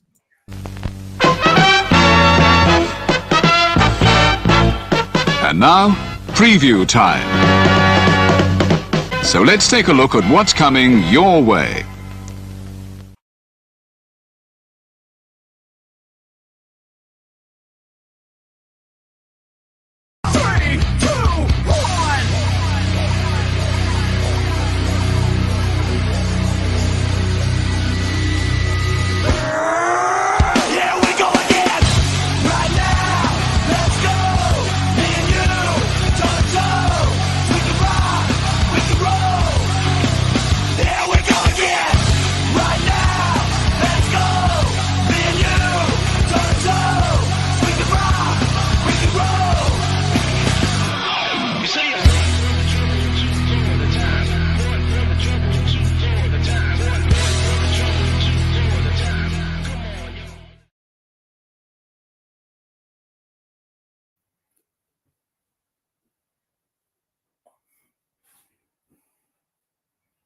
All the wrestling, all the wrestling, all the wrestling, all the wrestling, all the wrestling, all the wrestling, all the wrestling, all the wrestling, all the professional wrestling! Damn it! Courtesy of the JMN Multiverse Media live watch event schedule 2024. Hashtag we gonna die, but I will survive. I love that I get to do the Sandow and mirror you as you do that. Yeah. And yes, Limp Bizkit, Crack Addict. It's actually royalty free now. I'm not sure if we are fans of that, as all things fall to care as we get ready for knockouts action here, because here comes Jessica Havoc. Whip Rosemary. Oh boy. There's Havoc. Former TNA Knockouts World Tag Team Champions, two former TNA Knockout World Champions. Havoc looking to wreak havoc tonight against Ash by Elegance. Of course, Havoc and Rosemary were previously the TNA Knockout World Tag Team Champions earlier this year, coming in back from the Undead Realm at TNA Hard to Kill, only to lose them to MK Ultra. Of course, we know how dangerous this duo is, but they're even more formidable as singular opponents. And that's to my point earlier, it was 2 years ago that Jessica Havoc was challenging for the TNA Knockouts World Championship against Tasha Steelz. These warped personalities that live in the shadows. Ah, boy. Yeah. I don't like us chances here. I'm just going to say that for record. I don't either, but I mean, anyway, see what happens. What? Oh, bloody hell. Will someone please put this country on ice? Oh, Lord. Put him in that coffin. Send the Undead Realm. Cut his mic. Oh, God. Oh, geez. Okay. I thought it was a tag match because there was a tag team coming out. My bad. Botch. Big botch. All right. Let me see. There we go. All right. Now we solved that. We're live, pal. We're live, pal. And we're live, pal. Get one take. Oh, good Lord. Demonically possessed? Demonically possessed. This is one time that I don't mind this is one time that I don't mind endorsing demons. Yeah, exactly.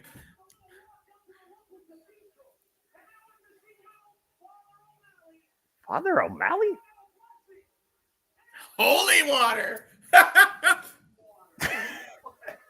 What?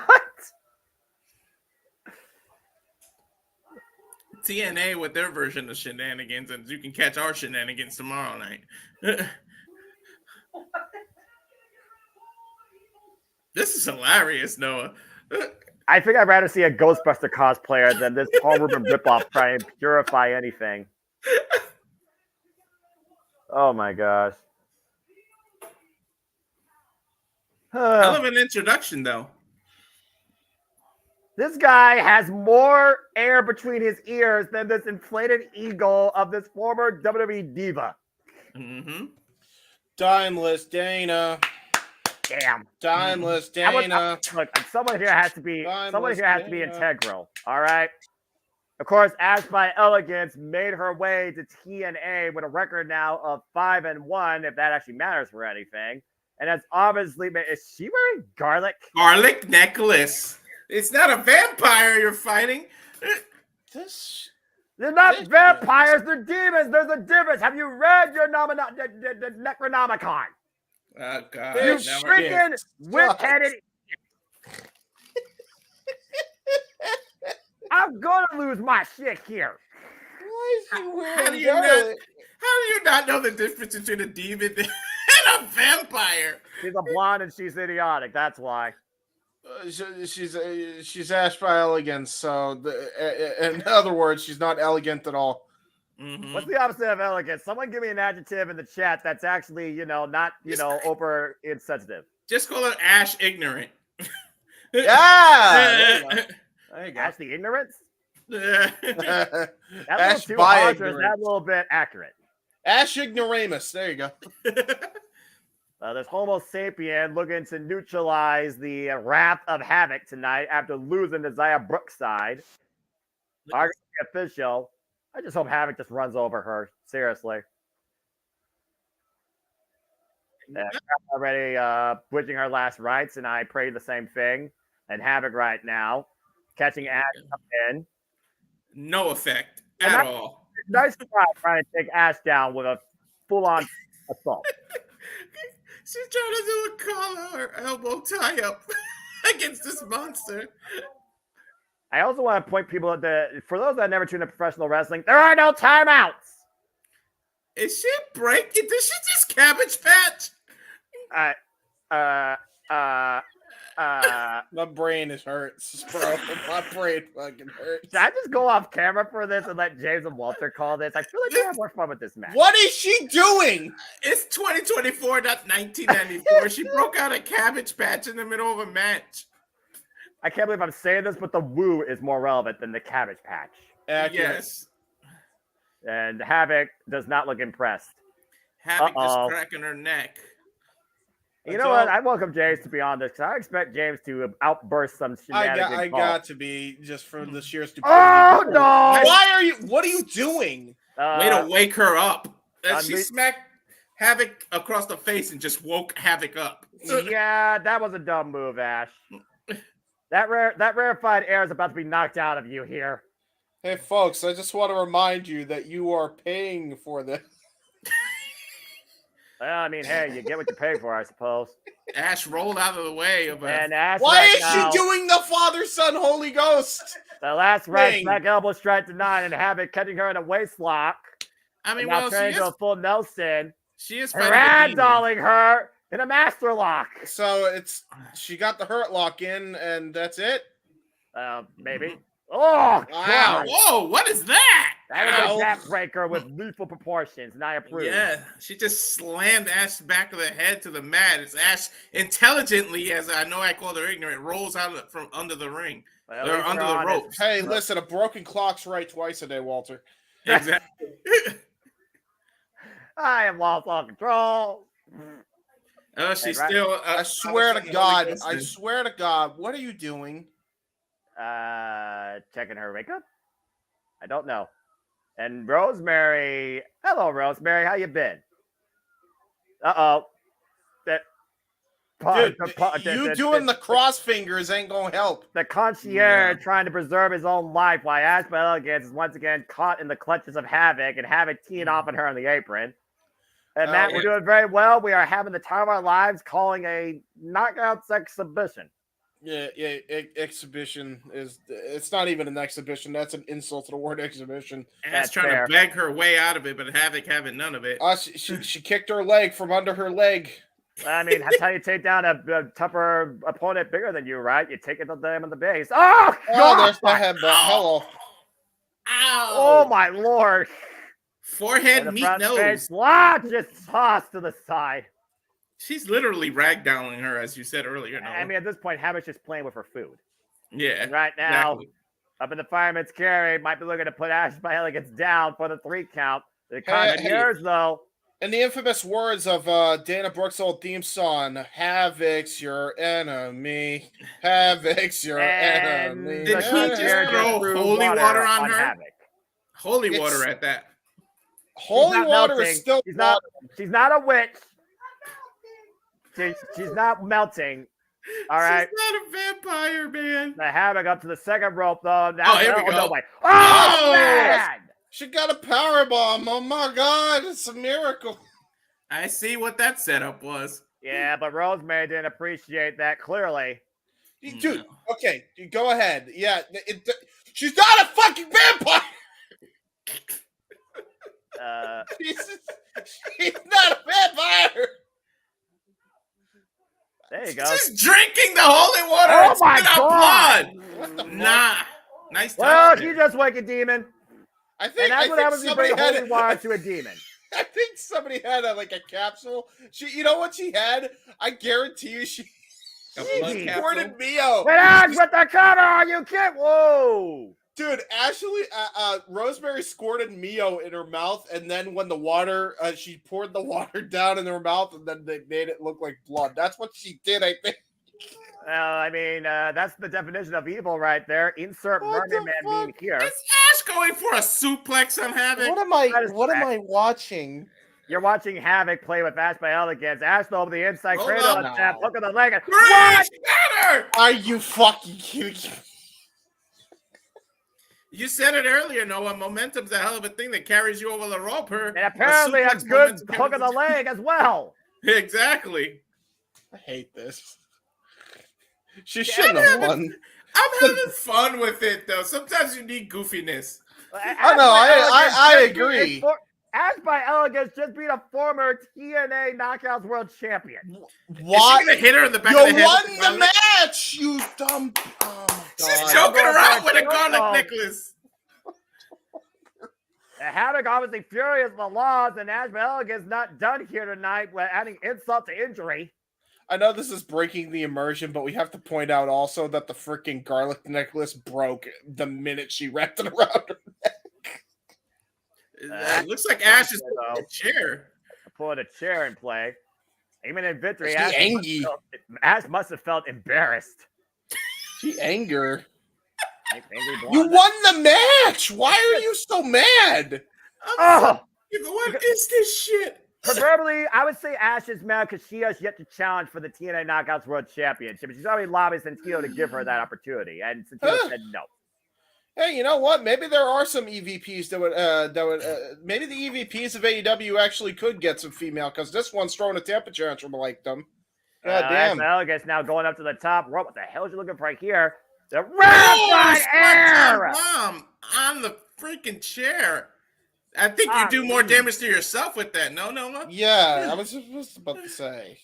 Well, say what you will right now, but Ash by Elegance stands tall and with the win.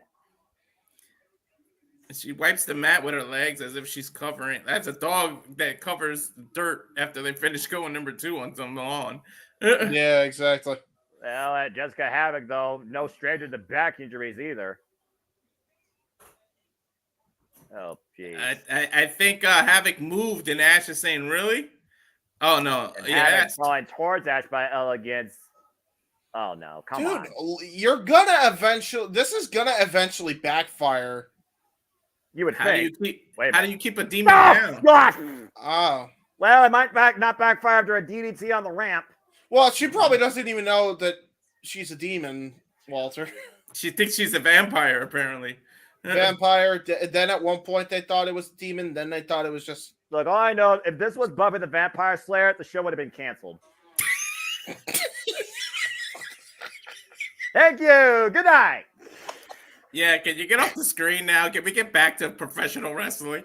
Let's go backstage to Gia Miller and maybe get some sense out of this. She's interviewing Speedball in the back. And broken Matt Hardy. Although I think Jay's brain is broken, what he just saw. Well, I don't even know what I just watched. That was that was truly the definition of haphazard bullshit. Hey, Noah, I've ever seen in my life. Can we just delete that from our memories? Delete.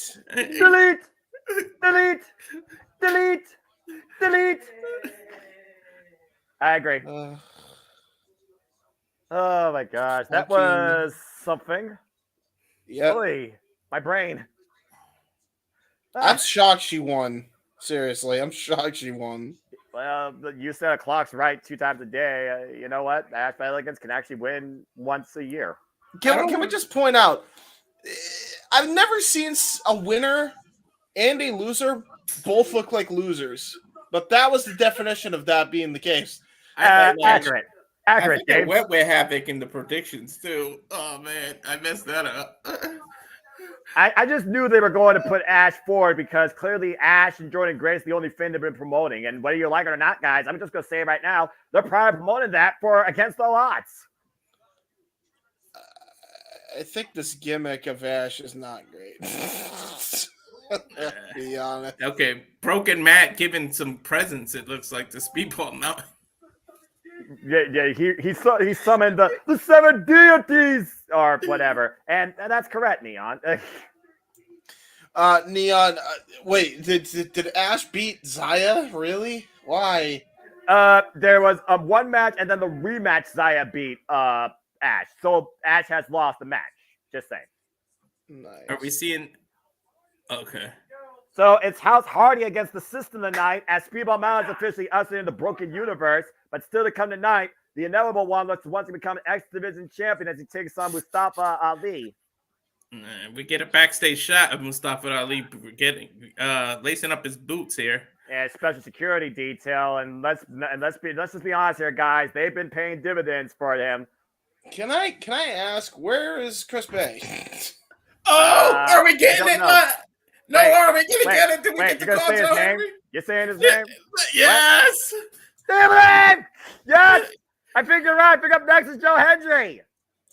Well, here you go, folks. Joe Hendry. I'm gonna lead this up while we get the graphic up. But first, the Rascals got to come out first as Joe Hendry looks to motivate the masses here in Albany, New York, in singles action after giving us the concept of a lifetime in TNA history.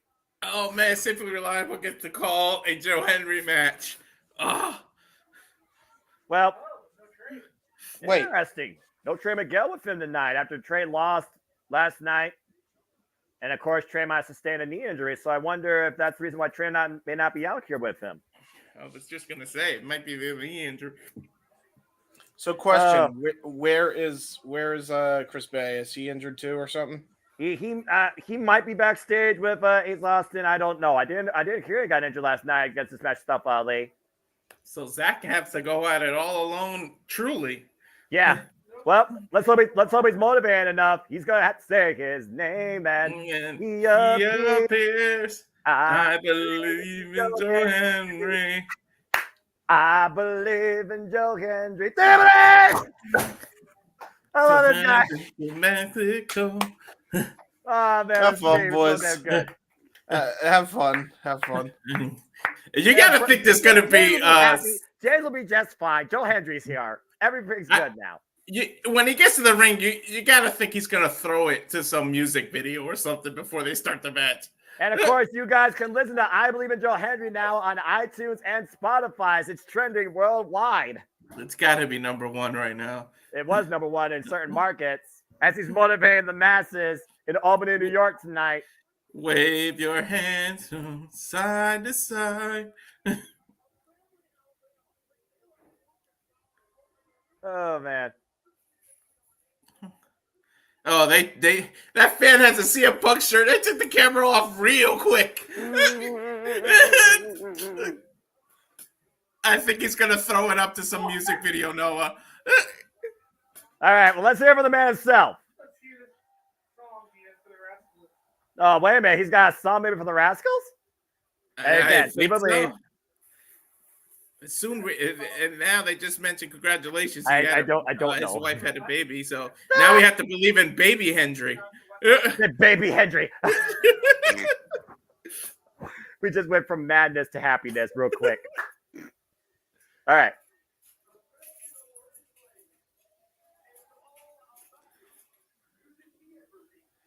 That's fair. Tell me he's got a song for them. Yes. Hulk Hogan. Oh! Kurt Angle. Brother! The Rock. You suck. The Rock says. Bushwhacker Luke! I don't think they're on the same star level there, Joe. I don't think that ladder turned into a step ladder real fast. Hey, there's some people that claim a great victory against the Bushwhacker. You show some respect on his name. I guess. Yeah. Unfortunately, yes. Post Malone, the circles. Is he talking about his Spotify? Yeah.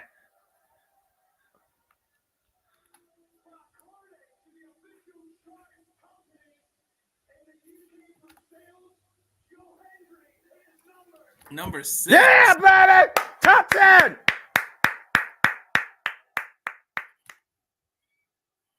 Number 6. Get to number 1! Get to number 1! And someone start downloading it!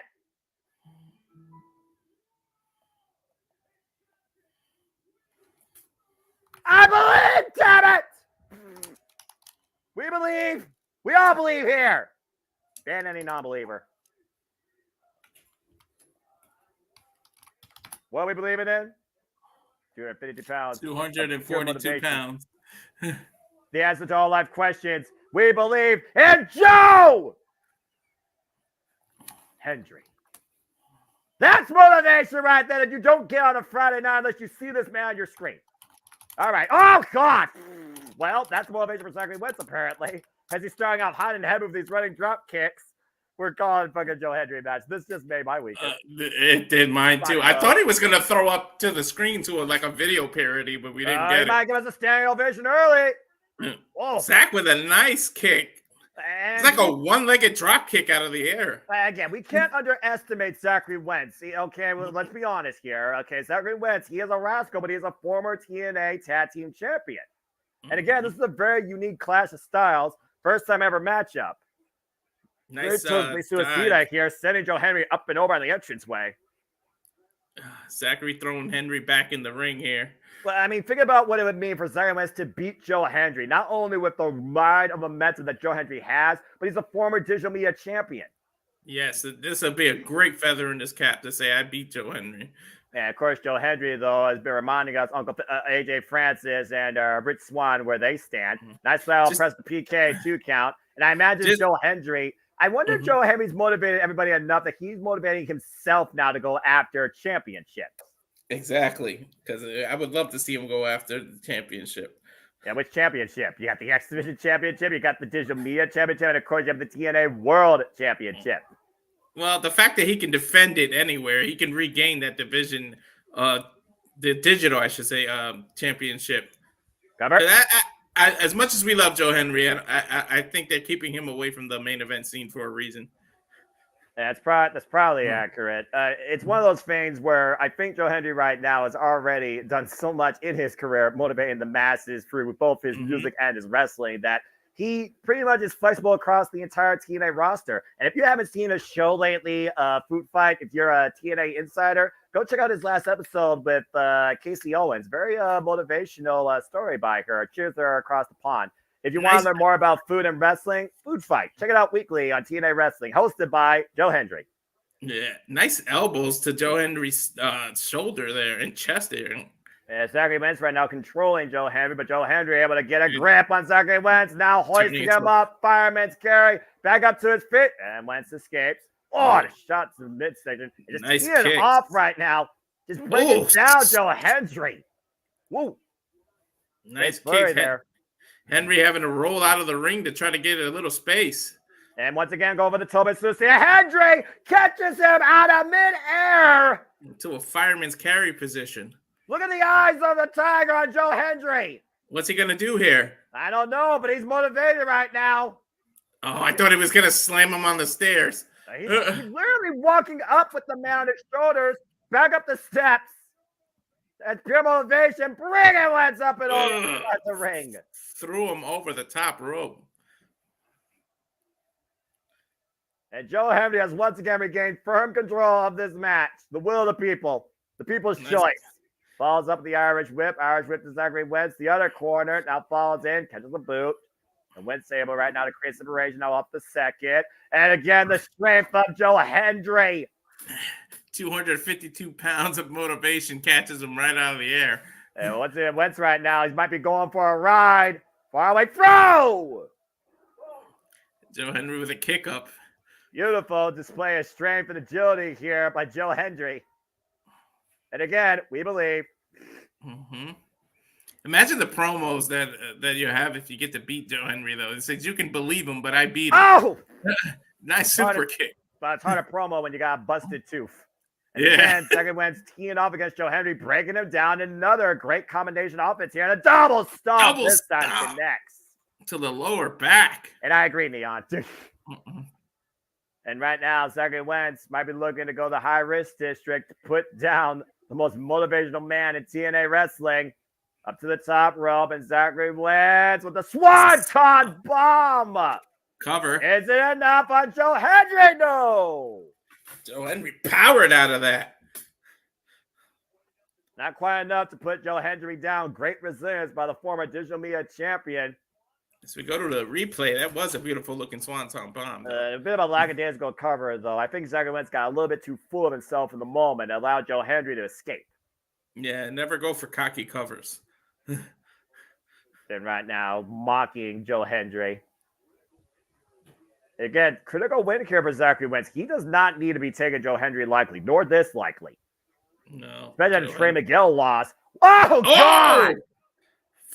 Right to his face, man. The highest arm drag I've ever seen in my life. And hoisting him up a standing ovation. And the cover to Joe Hendry with the win. He appears. Now that's motivational. Mm-hmm. Dick. But oh man, we gotta give Zachary some credit. He did put on a hell of a fight. That was a good match. Grasping his midsection after that tee-off offense of fury, those kicks that drove Joe Hendry down to his knees, knocking the wind off him. But again, Joe Hendry, he's moving up on the charts and he's moving up in TNA wrestling. Good matchup. Yeah, very good matchup. But will we see the system move up in ownership of TNA wrestling? As Alisha Evans and Masha Slamovich look to obtain the Knockouts World Tag Team Championships against Spitfire with Lodge Fredrickson of Rancid in their corner. Oh, man. I already had my moment of the weekend. I got to call Joe Hendry. I'm happy. I'm good. That was fun. That was a lot of fun. Gosh. And by the way, if you have not heard Edge's bitch or you are banned from diving or can you please get fired, I highly encourage you to go check out the Joe Hendry playlist courtesy of TNA Wrestling and Joe Hendry's YouTube channel. You are banned from diving. Banned from diving. No free singing. No free singing. We only sing Joe Hendry if we get super chatted. Don't forget Edge's bitch, too. I still listen to that. I want to play with my figures. Stop it, Walter. We're going to take this to a karaoke now. You know how much I hate those? Even Joe Hendry can't motivate me enough to enjoy those. Well, for the right price. Well, You know what? Maybe. Not now you mentioned it. I do like money. Anyway. I also think Masha Slamovich likes revenge as much as Alisha likes money and power. Of course, we saw the fallout when Spitfire became a team and beat MK Ultra. Killer Kelly hasn't been seen since. In the 841, we saw Masha Slamovich lost because of Dani Luna, but took Dani Luna out in the process. Now Alisha Edwards looks to attract a common foe for a common goal. Clearly, Masha Slamovich is not part of the system, but Masha has no love for Spitfire. No, not at all. But we go from fun to serious with Masha coming out. Yeah, here are the taglines, by the way, folks. Spitfire retained the titles, Burst Decay at Rebellion. Slamovich has a contractually obligated rematch from MK Ultra's loss at Sacrifice. Alisha pinned Dani Luna last night, though, on Impact, thanks to Masha's involvement. And since Killer Kelly has been nowhere to be found, Alisha has decided to use Masha's rematch for her own self-gain. And we'll see tonight if it actually works. Yeah, can Spitfire retain here? Or once again, do you trust the system? Here we go. You don't necessarily have to be part of the system, but Masha looks like she can work with the system to get a common goal accomplished. Well, considering Alisha Edwards has yet to even hold any form of Knockouts gold since being part of TNA Wrestling in 2017, this might be her best chance ever. Mm-hmm. And it looks like she may not be coming at this alone, as you see the TNA World Tag Team Championships on the stage. Brian Myers and her husband, Eddie Edwards. Of course, the last time we saw Alisha Edwards in contention for gold, it was against, you guessed it, Trinity last year at Victory Road for the TNA Knockouts World Championship. And she fell short at that time, but she wasn't part of the system then. Yeah, this is a whole different version of her. Well, again, like I said, we've seen her more valuable as an asset, as a valet than an in-ring competitor. But she's got a hell of an insurance policy in Masha Slamovich. One of the most dangerous, lethal, heavily booked individuals in the entire professional wrestling world. And of course, a former two-time TNA Knockouts Tag Team Champion alongside Killer Kelly. But ever since that fight with MK Ultra at Sacrifice, we don't know where Masha Slamovich's mind's at. But we do know one thing that's on Masha's mind, and that's revenge. Yeah, revenge on her mind. Go ahead.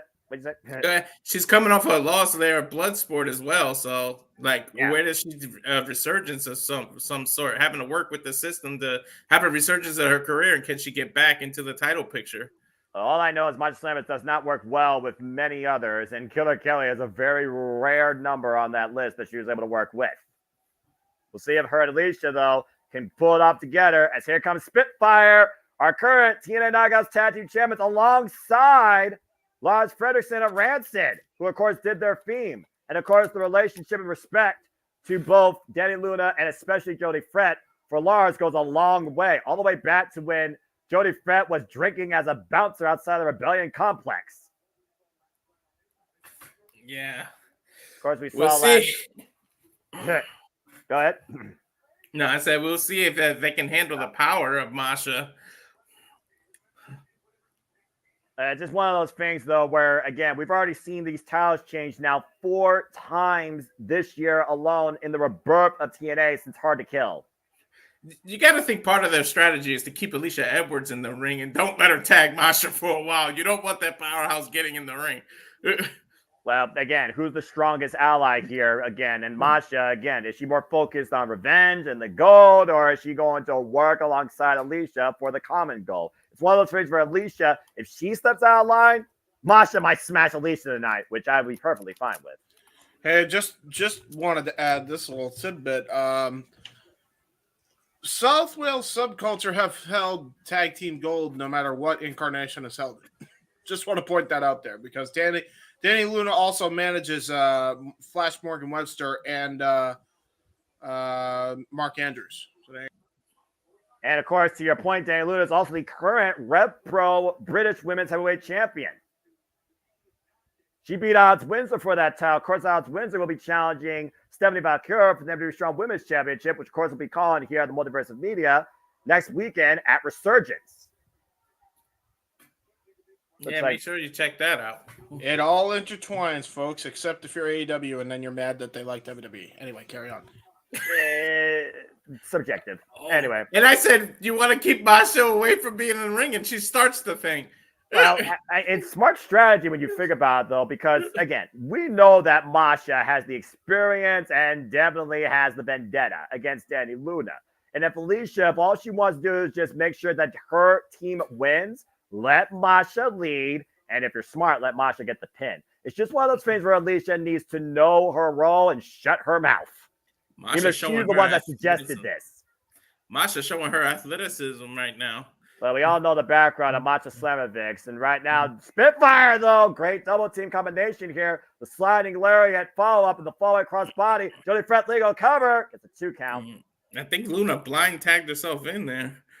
Again, Spitfire, they became a team out of respect after what these two did against each other during the Ultimate X match at Hard to Kill. And then out of nowhere, they came together and beat MK Ultra. And all it took was 4 minutes, and Jody Fred was on the blunt of the end of punishment against Masha Slamovich. All it took was a single tag and a schoolgirl, and we had new Naga's tag team champions. A double delayed suplex. This is about 30 seconds in here. And they might hold her up all night. The blood rushing to Masha's head right now. Smart strategy, though. And Dani with one arm. Oh, man. God. What happened to you got a 5 count to do double team moves? I feel like in that variation, it's kind of hard to count that only for 5 seconds. Just to be fair, I think you're allowed to have one hold. No, it doesn't matter how long you hold them for in the tag team move. Mm-hmm. It just you're allowed at least one maneuver of some variation before you get a 5 count started. Yeah, let's be honest here. There's enough leniency in the TNA Knockouts division where they could get away with practically anything. To the point of Alisha Edwards right now trying to take advantage of Dani Luna.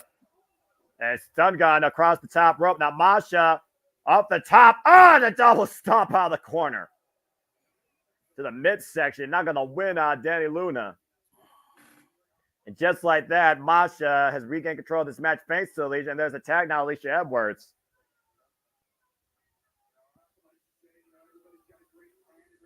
It's always one of those things where everyone's got a plan until they get punched in the mouth. In this case, until you're not the win out of them. Alisha right now doing more jaw-jacking than wrestling. Not a smart strategy against Dani Luna.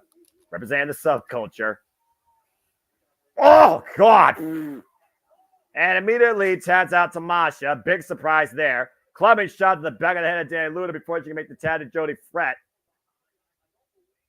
I don't think Luna got the tag, by the way. The snapmare right now. She's literally ripping her by her hair and teeing off. Big PK for Dani Luna. Cover, lateral press, and a 2 count. Again, it's one of those things where I do think, again, in the TNA Knockouts Tag Division, it's not abnormal to see a first-time ever pairing win the titles. Again, Spitfire literally did that in less than 4 minutes. Yeah. Right now, Dani Luna isolated with the double flapjack, and Masha Slamovich follows it again with a running PK. Alisha Legal running senton, and Edwards now with the cover. Hook on the far leg, and a 2 count. For 2 people that haven't teamed, they're working well as a unit, but that's how you got to do it. A system works only when everybody works together. Yeah, well, system also has its flaws, and I'm just waiting for a bug to happen here where one thing doesn't respond correctly. We saw what happened earlier with Steve Macklin and Frank Kazarian. Oh, God! And Dani Luna just took Alisha Edwards' head off. Sometimes it's just a problem in the coding. Tag to Jody Fret. The wild child in the ring. And Alisha, look at the look of fear and concern. Alisha bumps into Jody Threat here. Yeah, she feels for her face. Well, Alisha knows. Oh, God. Alisha knows what's ahead for her. Mm-hmm.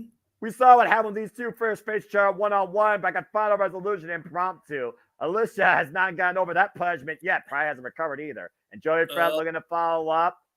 Alisha able to get out of the corner. And Jody Fret right now. Body slam. No, garbage, no driver. Cover 2, and Masha. Masha puts her. Masha coming back in the frame. Just able to prevent the cover. I think she's going to drag Alisha to the corner to tag herself in. Why wouldn't you? Exactly. Again, right now, it's smart tag team strategy. Masha knows that she's the fresher, more capable competitor in this match on this team. Pump kick to the side of the head of Masha, though, by Jody Fred, who's going wild right now. Masha here. Double knees. There's the Saturday Luna. She whipped her hair back and forth there. Yeah, more like a helicopter, actually. German suplex with a bridge. Low bridge cover two. No. Whoa. But I'm here right now. Sitting in the corner. Yeah, I knew that was going to come into play. Great that was combination. A beautiful looking bridge here with a nice German suplex. Low bridge by Dani Luna, though. Obviously, the double stomp to the back earlier prevented Dani Luna arcing. Oh, and Masha, though, with a cheap shot to Jody Fred off that interference spot. And Masha trying to take advantage, sending Dani Luna into the second turnbuckle. Oh, that counts to the back of Jody Fred. I think it's safe to say the ref is losing control of this match here. Government powerbomb! And it's Alisha Edwards. This can't be. No! Legal. Oh, I thought she was going for pedigree. Pedigree game over. Float over. 1, 2, 3. We have new tag team champions. And Alisha Edwards is finally a champion in TNA wrestling. Oh my God. The belts continue to be hot potato, though. The system have all the gold. Are you shitting me? To the point to change, though. Bigger point, Walter. The system now has all the gold. The system works. And the system is at full capacity. Are you telling me? Wait. So what happens if? What happens? The hell? Killer Kelly comes back into the fray. I don't know. No honestly. idea. I think they got to cross that bridge when they come to it. Team champions are Alisha Edwards and Masha Slamovich. Well, what happens when the system has no glitches, Noah? It works to perfection. But does that mean that Masha is officially part of the system? Who knows? I would imagine. By default, right? Just long enough to hold the title. I'm shocked. I'm absolutely shocked. Oh, fucking get this guy off my screen. He should be banned from diving, from promo. Best be banned from TNA. But anyways. Banned from wrestling. He sucks. He's flop dollar for a reason. Well, I'm just going to continue focusing on the TNA Knockouts Tag Division, which, again, we have new Knockouts Tag Team Champions and the system that hold all gold. The system has reached the highest capacity of functionality that they can right now. The system is effectively becoming the Matrix. What happened in the Matrix? The system took over everything. Yeah, everything else was turned into a battery. Exactly. Yeah, before we get and continue talking, I got problems here. Rich Swann does not need a goddamn mouthpiece. Why do we have Flop Dollar talking for Rich Swann?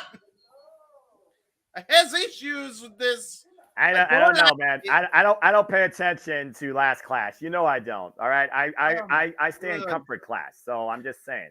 Hey, well, congratulations to Masha Slamovich and Alisha Edwards winning her first title ever in TNA after nearly 8 years in the company. It's bargain bin shit row. And that's saying a lot. Noah, you can talk about a fall from grace. Rich Swann basically carried the company during the pandemic, and look where he is now. Yeah, having to be paired with Flop Dollar as if the guy needs a damn mouthpiece. Why? Well, I guess it gives nothing else. It makes him relevant. I mean, he did start the new era TNA with a loss to Steve Macklin. Mm-hmm. This makes sometimes you can't fly on your own. You fly with a partner. But tonight we'll see the actually wrestle solo as he takes on Jake Something one-on-one. Why is he wearing a baseball cap? I guess, Noah, for clarification, what happens with the predictions league since they changed the Rich Swann, the match from something to Rich Swann? As the match literally has been changed, the match gets thrown out. It's as simple as that. We don't have the competitors here. This is an impromptu, completely different match. It's the reset. It's Rich Swann versus Jake Something instead of Jake Something versus Hammerstone because Hammerstone wasn't medically clear to compete. It has to be. So you got Jake Something better win this than just a. Well, as much as I want to believe in something, you gotta consider AJ Francis will do what he can from the outside to make sure Rich Swann wins. Here's the fucking thing. if they're going to have him be a manager, fine. That's fine. But at that point, then get Rich Swann paired up with Kenny King. Because, like, at very least, he'll be utilized better, and he'll try to go for the tag team titles. This shit sucks. With Flop Dollar, it's just Rich Swann is becoming the Wish.com version of Swerve Strickland. Hey, here's what we can best hope for, you guys. Jake Sullivan, my DJ Jazzy touch Rich Swann on top of Uncle Phil on the outside of the ring. He's fighting a dude named Jake something. He still doesn't have a last name after all this goddamn time. He does have a last name. His last name's something. No, I swear to God, that's not how this started. You know for a fact that this man was Jake Daner, and he had to change it to something because he didn't want to be a Daner. That's what's happening. I want him to have a fucking name. This is stupid. To your point, Cody Deaner, he might do what the people decide. Maybe the people will make sure that Cody Deaner makes Jake back into Jake Deaner. You don't know. Well, at this point, I mean, they should just reunite the Deaner boys anyway. But, you know. Okay, let me get the match graphic. I guess I'm joining in with you because Flop Dollar's at ringside. Are you saying they have to do something with something? Yes. That's exactly what he's saying. And James just realized that too. Bum, bum, bum, bum. Anyway. We do have to give it to Rich Swann, though. He's pretty athletic. He is a former TNA World Champion, and he's paired up with the fucking failure of Flop Dollar. The worst guy in Flop Dollar. Well, maybe something from Swann can rub off on Flop Dollar. Dude, if Swerve couldn't get anything out of this freaking beefcake, nothing will. And Swerve, by the way, is the AEW World Champion who will defend that title against Christian Cage at Double or Nothing, which of course will cover against whatever his media. Nice shoulder runs through right now by Jake Sullivan. Let's get back to the match, guys. Focus on something here. Oh! What was that? I swear to God, no! Swann tried to do a leapfrog over something, and something just rammed him out of the air. That's what happens when you run into a bus face first. Darby Allin knows something about that, unfortunately. And Jake Sullivan right now, AJ Francis preventing the dive. Get the fuck down off the apron, you fucking low. AJ just banned Jake something from diving. Well, right now, Rich Swann might be looking to take advantage from behind as he went to the outside. Drop kick! Nice kick. Jake Sullivan, AJ Francis runs through Jake Sullivan. Oh my God! He hit a shoulder tackle and he didn't trip over his own 2 feet. Oh my God, it's a miracle. Hey, look, AJ Francis has NFL history. He's the Cheez-Its champion, so, you know, he has some talent. Cheez-Its champion. Oh, that PK to Jake Sullivan. Yeah. Was that a knee or a kick? I couldn't see. That was a PK by Rich Swann. Okay. He said he's a Cheez-Its champion. The best Cheez-Its champion they ever had, endorsed by Joe Hendry in music. That's fair. It had to have been a Joe Hendry line, isn't it? Yeah, of course. Hey, for all we know, TNA is on the verge of a Cheez-It sponsorship if Rich Swann wins. Think about that. This cheesy match brought to you by Cheez-It. Not really. We don't have a sponsorship with Cheez-It, although that would be hilarious. Yeah, I was about to say. Jake Sullivan just wants something to happen for him this year after falling short against Mustafa Ali for the X Division Championship. Rich Swann with the rig of the eyes right in front of the ref. This whole match makes me question why I like wrestling.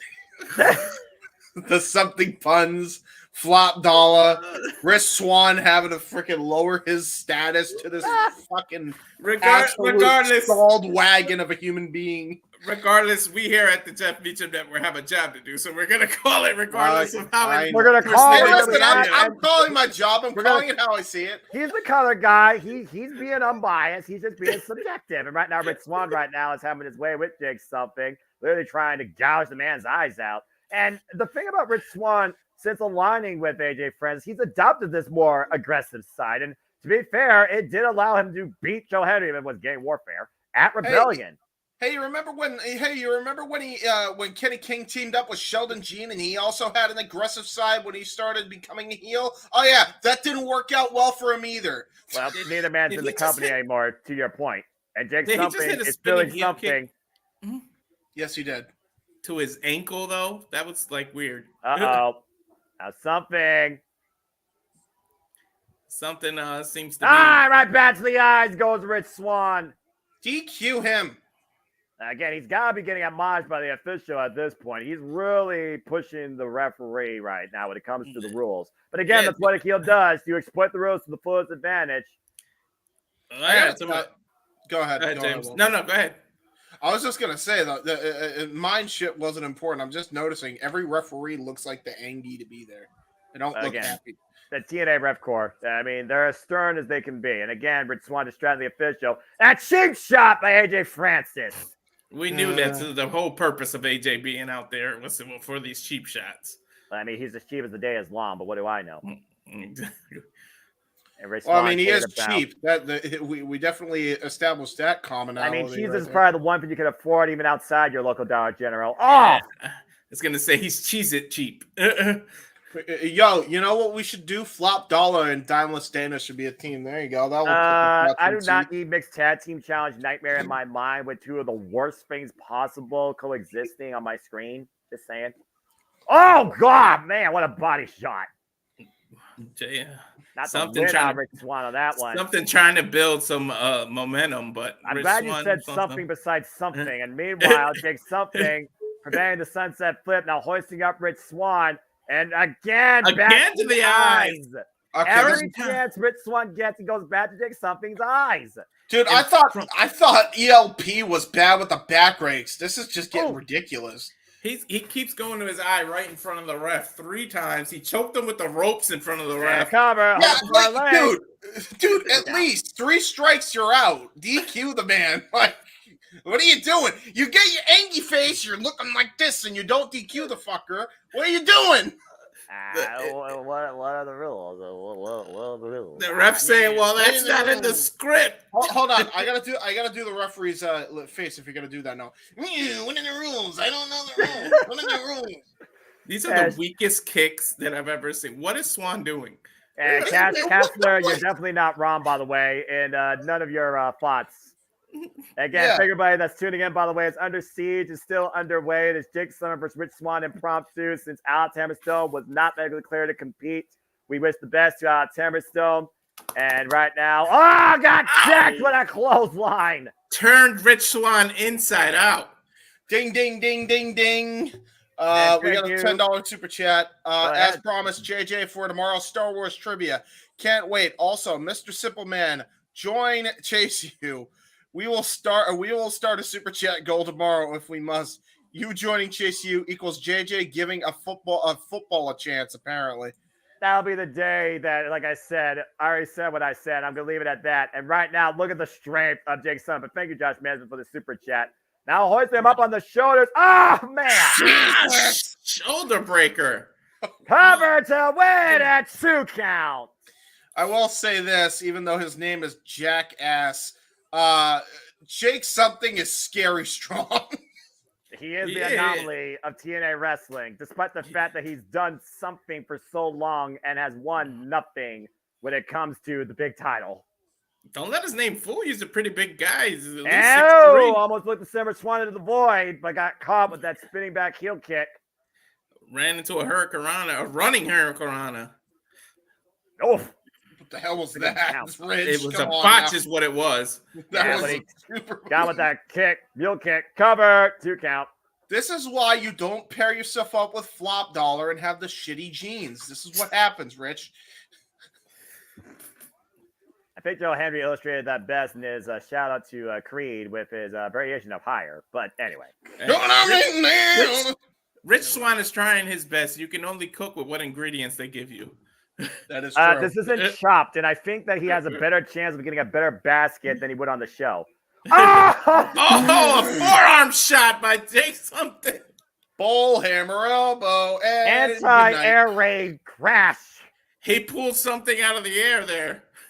And Rich Swann is not doing great. Got the spit out of his mouth. Jake Sullivan went to get. Oh, AJ Francis with the top rope. AJ pulling the ropes. Again, it's literally a handicap match here. Every time you think something has something going, AJ Francis neutralizes it. Pretty much. And no one's going to come to the aid of Jake Sullivan. Uh-oh. You win it! Oh! Right-handed! DQ the fucker! DQ him! DQ him! I think AJ has officially been... Let's do it, Ref! Wait, what? What? Whoa, what is this? That's Cody Deaner! Yeah! What the hell's happening? Wait. Are they going to turn this into a tag team match, Noah? You gotta be kidding me. Yeah. Uh-oh. No. There's another choice. Oh, No. we're going to choose. The people are going to choose. I know what this is going to be. No. An impromptu match turns into another impromptu match? No. No. You're not in Albany, James. No. I don't know. Yeah, Those I don't think the people. No. I don't think the people of Albany can hear you, James. No. Please say no. No. No. No. Chop down the Dollar Tree. I like that. No. That's an insult to Dollar Tree, though. I don't want to see Flop Dollar in the ring again. 1,000 over this is SmackDown. There's some choices that the audience has to make, Noah. You want to tell He's the people what the people's choices were?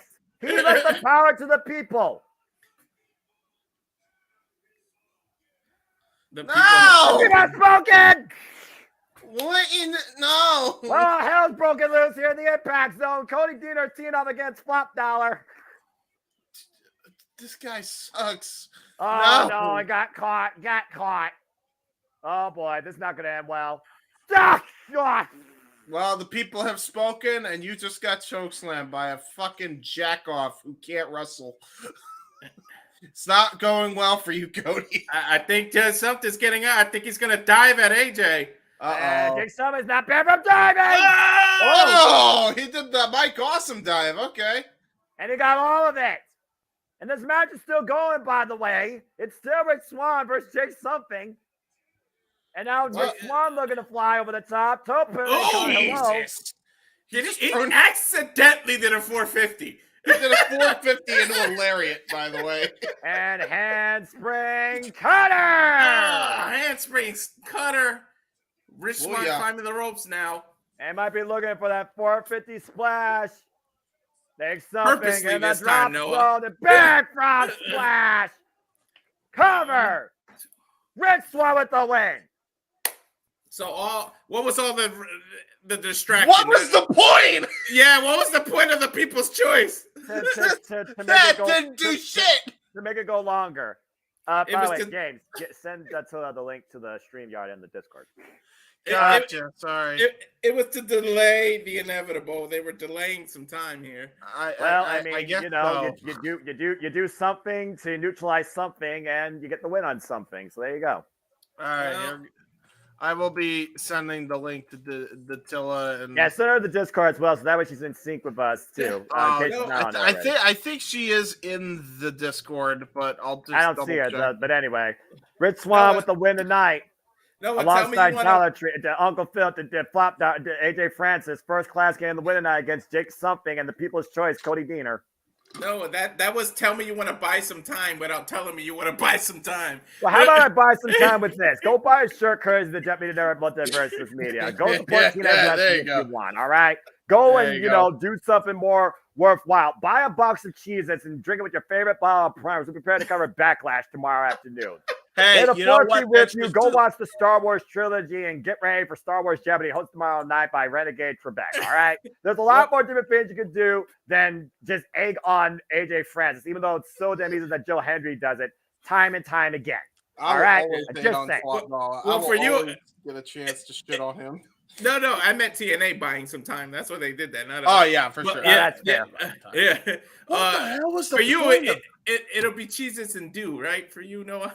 I'm a Ritz Bits guy. I actually don't care that much about cheese. I'll take Ritz Bits over Cheez-Its. I'm also going to take the fact that Guys, we're getting closer and closer to once again creating history as we continue to celebrate legacy. Saturday, July 20th, back home in Montreal, Canada. Slamiversary once again takes the airways for TNA Wrestling. And of course, we'll be covering that here at Multiverse Media. It'll be the next time that TNA is on pay-per-view. So keep that in mind, folks. So I don't know where the sound effect is, and I'm trying to find it, and I can't see it. So screw it. I'm gonna do the cheap ass way. Oh, who's that? Teleporting in from the command center. It's Datila. What's up, Datila? Welcome to the stream. Welcome to TNA Under Siege as we get ready for Kushida taking on Jonathan Gresham one-on-one. How are you feeling this evening, my friend?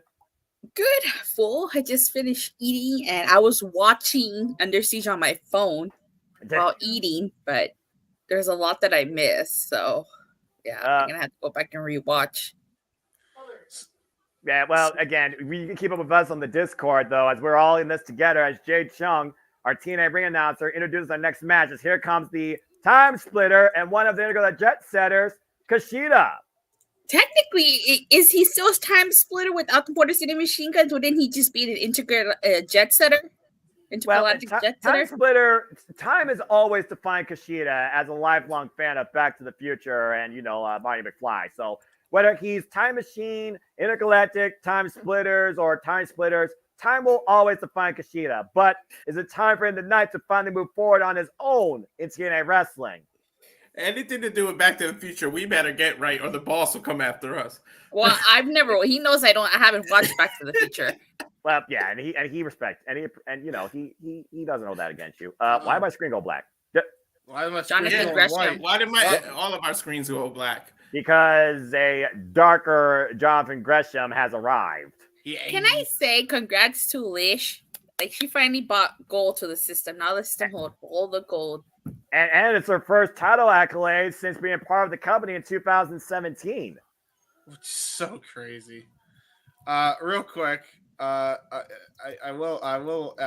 don't think it should be for this match, but ladies and gentlemen, type a 1 in the chat if you want to hear Spanish commentary for the next match, since we actually have both people here for it.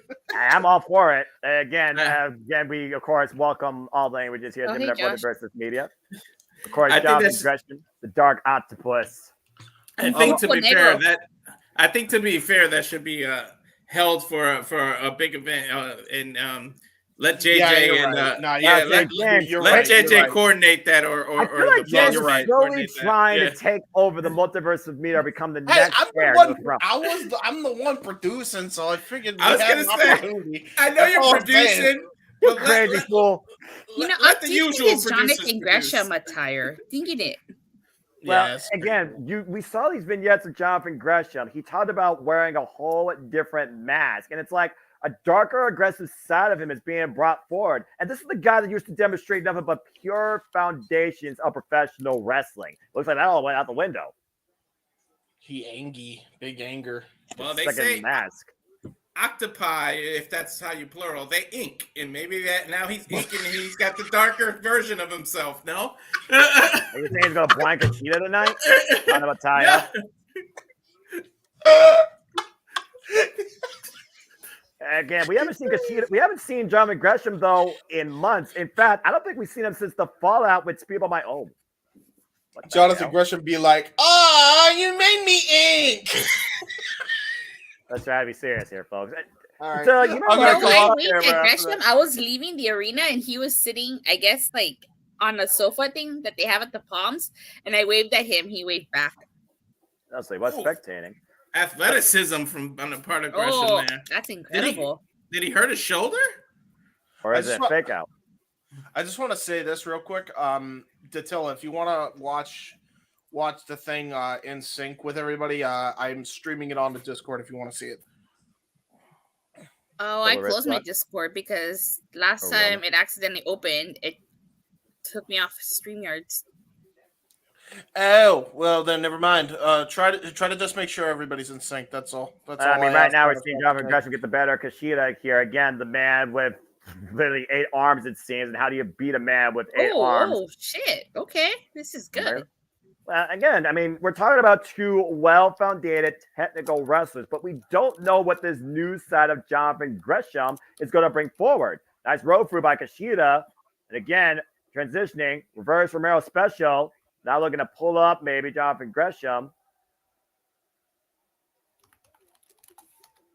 And again, Josh Mansfield, thank you for your support, your viewership to NOLA and JMN Multiverse of Media. Always appreciate I gotta find my NOLA keychain. Yeah. North Los Angeles. And right now, Gresham knows how to escape out of a Romero special. I don't think the human body's supposed to bend that way. Well, it is one of those things where your extremities go beyond normal human limits, but we know how much pain Jonathan Gresham and Kushida can endure. It's one of those things that comes down to their extreme conditioning and their background. And right now, this test of strength, turn of the body, swing them around, both men still maintaining the wrist control. I almost thought Kushida was going to turn that into a kill switch for a second. That would be completely not in his playbook. That would be something. Well, again, shout out to another team, original Christian Cage. Knife edge top exchange here.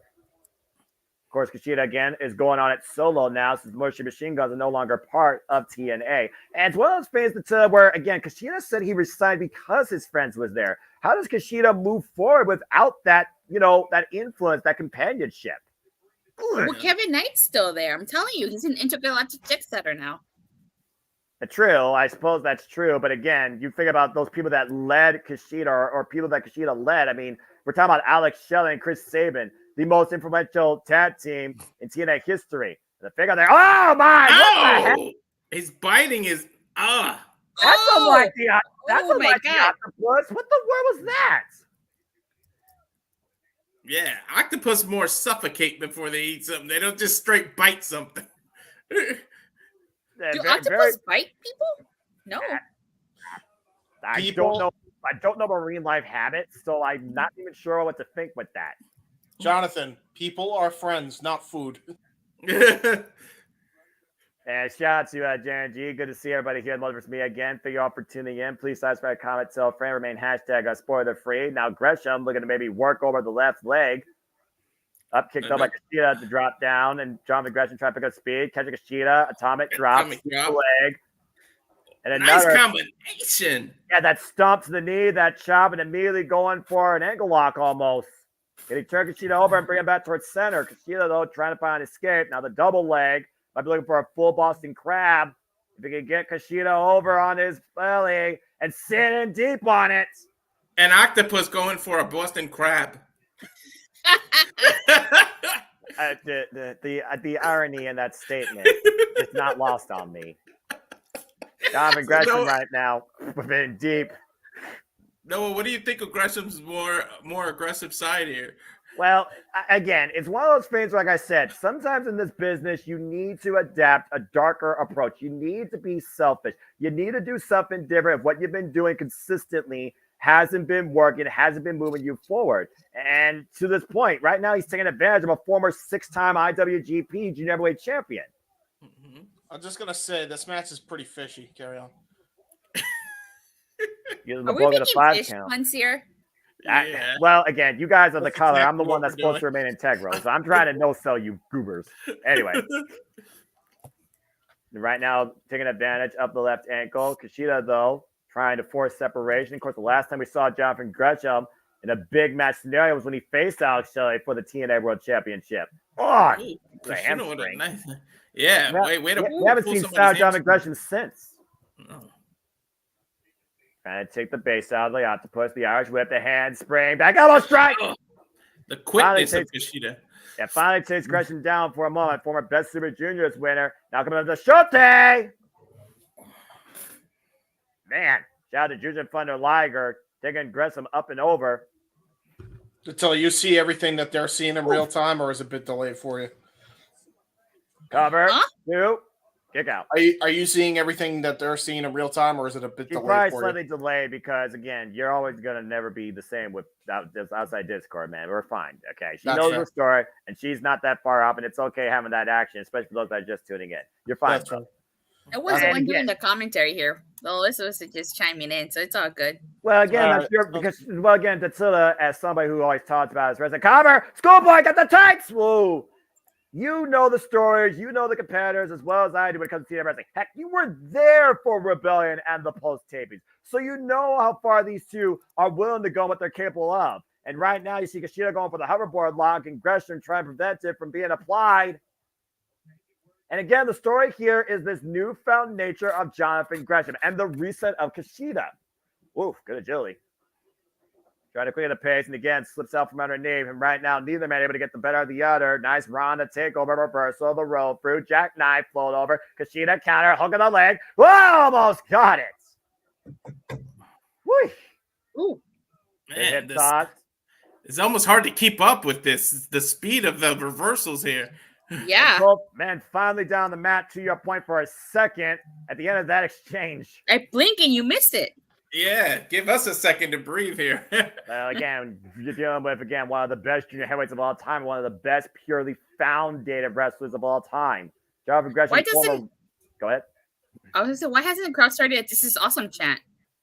I think it's one of those things where the crowd has kind of had, their mind warp, but also when you look at what's called technical wrestling, pure wrestling, you study it and you just take it in. It's almost like you're respecting what the competitors are doing. It's not like these two are going balls to the wall, 0 to 100, physical slugfest. Did I miss Joe Henry versus Zachary Wentz? Yes. Yes, you did, unfortunately. And Joe Henry did win. Oh, well, I'll just rewatch at the end. Yeah, and again, next time Nola will be on the call, I'm sure, for the Joe Henry match. And Gresham, though, at the leg. Unfortunately for you, but thank you for missing it because I got to call Joe Henry with Noah. I bet you got. Oh, that's a Tonka punch. Brought Gresham to his knees. Ouch. Yeah, well, again, that punch was right to the jaw, even underneath that mat. That had to do some damage. Yeah. But did he damage his own hand hitting that mask? Waving during Joe Henry yesterday? Yeah, what the hell? That black stuff all over Kushida's face. An octopus stretch. That ink? Okay, I meant the ink as a joke. You didn't have to take me serious, Gresham. Jonathan Gresham applying more of that ink and now literally trying to suffocate Kushida. Oh my gosh. That's almost like a mandible claw.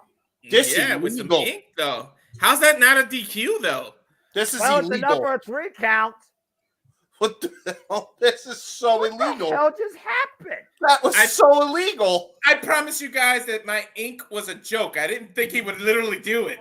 Bro, somebody's been drinking the HP printer all day or something. I'm not even sure what to say with what I just saw. And Japanese can't wrestlers do that have missed. Japanese wrestlers have missed. Gresham has ink.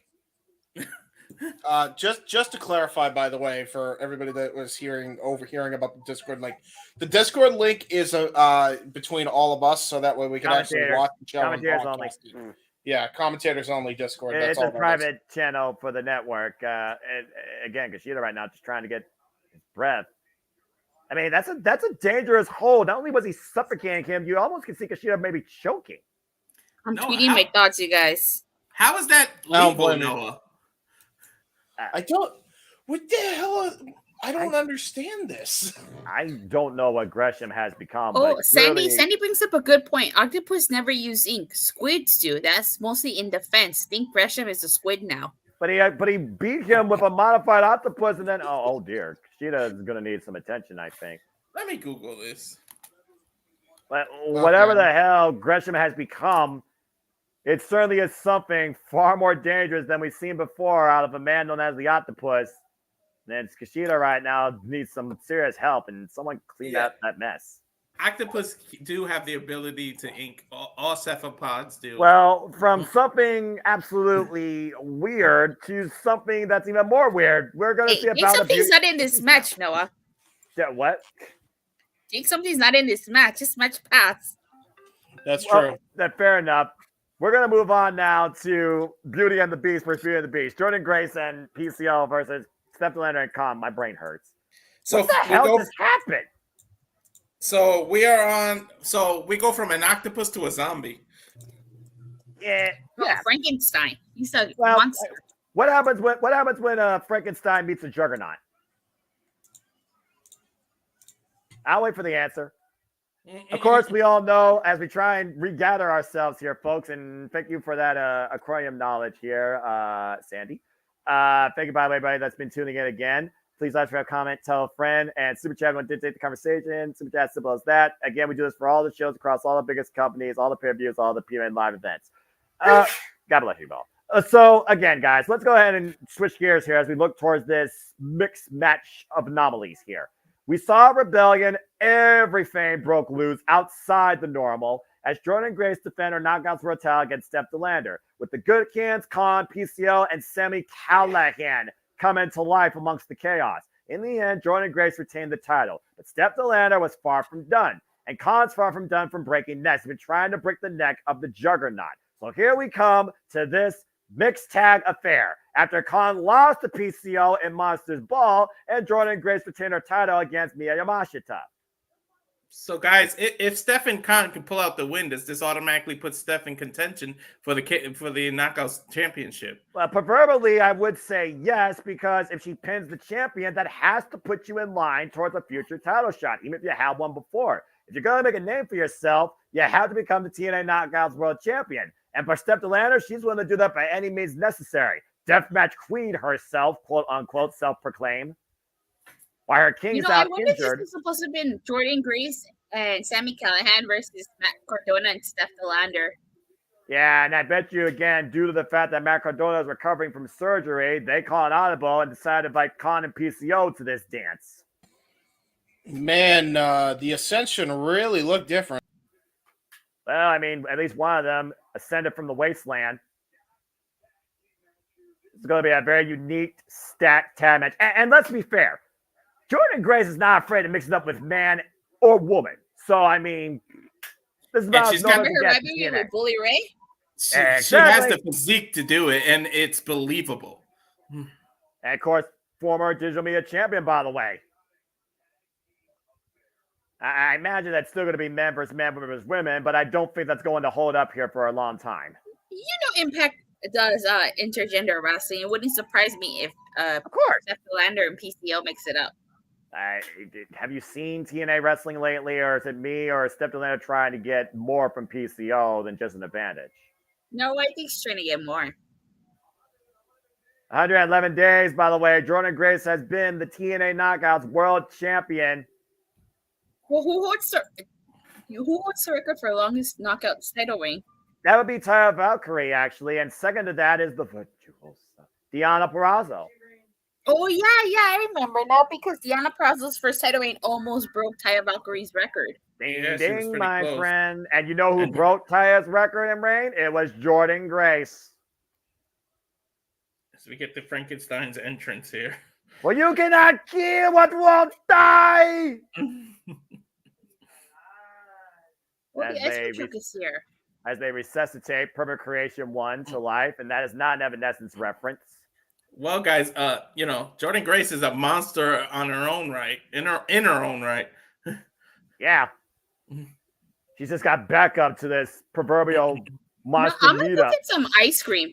I'll join you guys for the next match. All right, that's fine. You can chill during this thing that's going to get hot real quick. The puns tonight. The puns. Yeah, wait a minute. Wait, hold on. Is it that Jordynne Grace right now with the jumper cables looking to resuscitate PCO?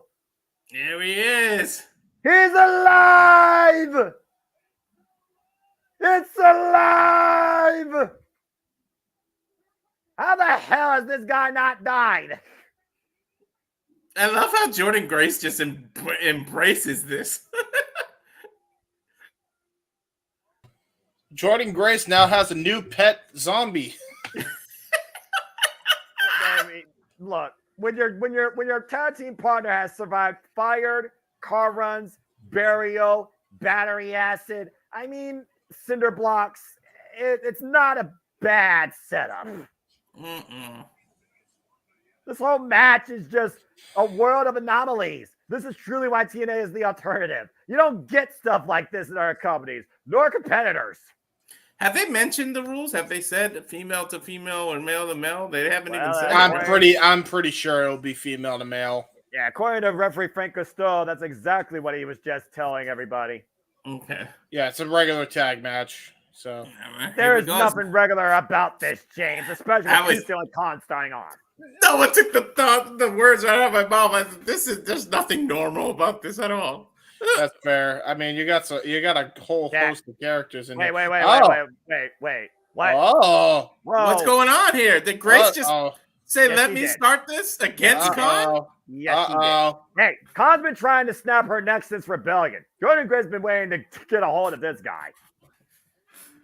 And again, Jordynne Grace has the physique for it's believable to see men versus women. I would say Jordynne Grace is in the best shape of her life. Exactly. And of course, the first ever knockout to win the Call Your Shot Gauntlet. Grace with a chop to come, but no effect.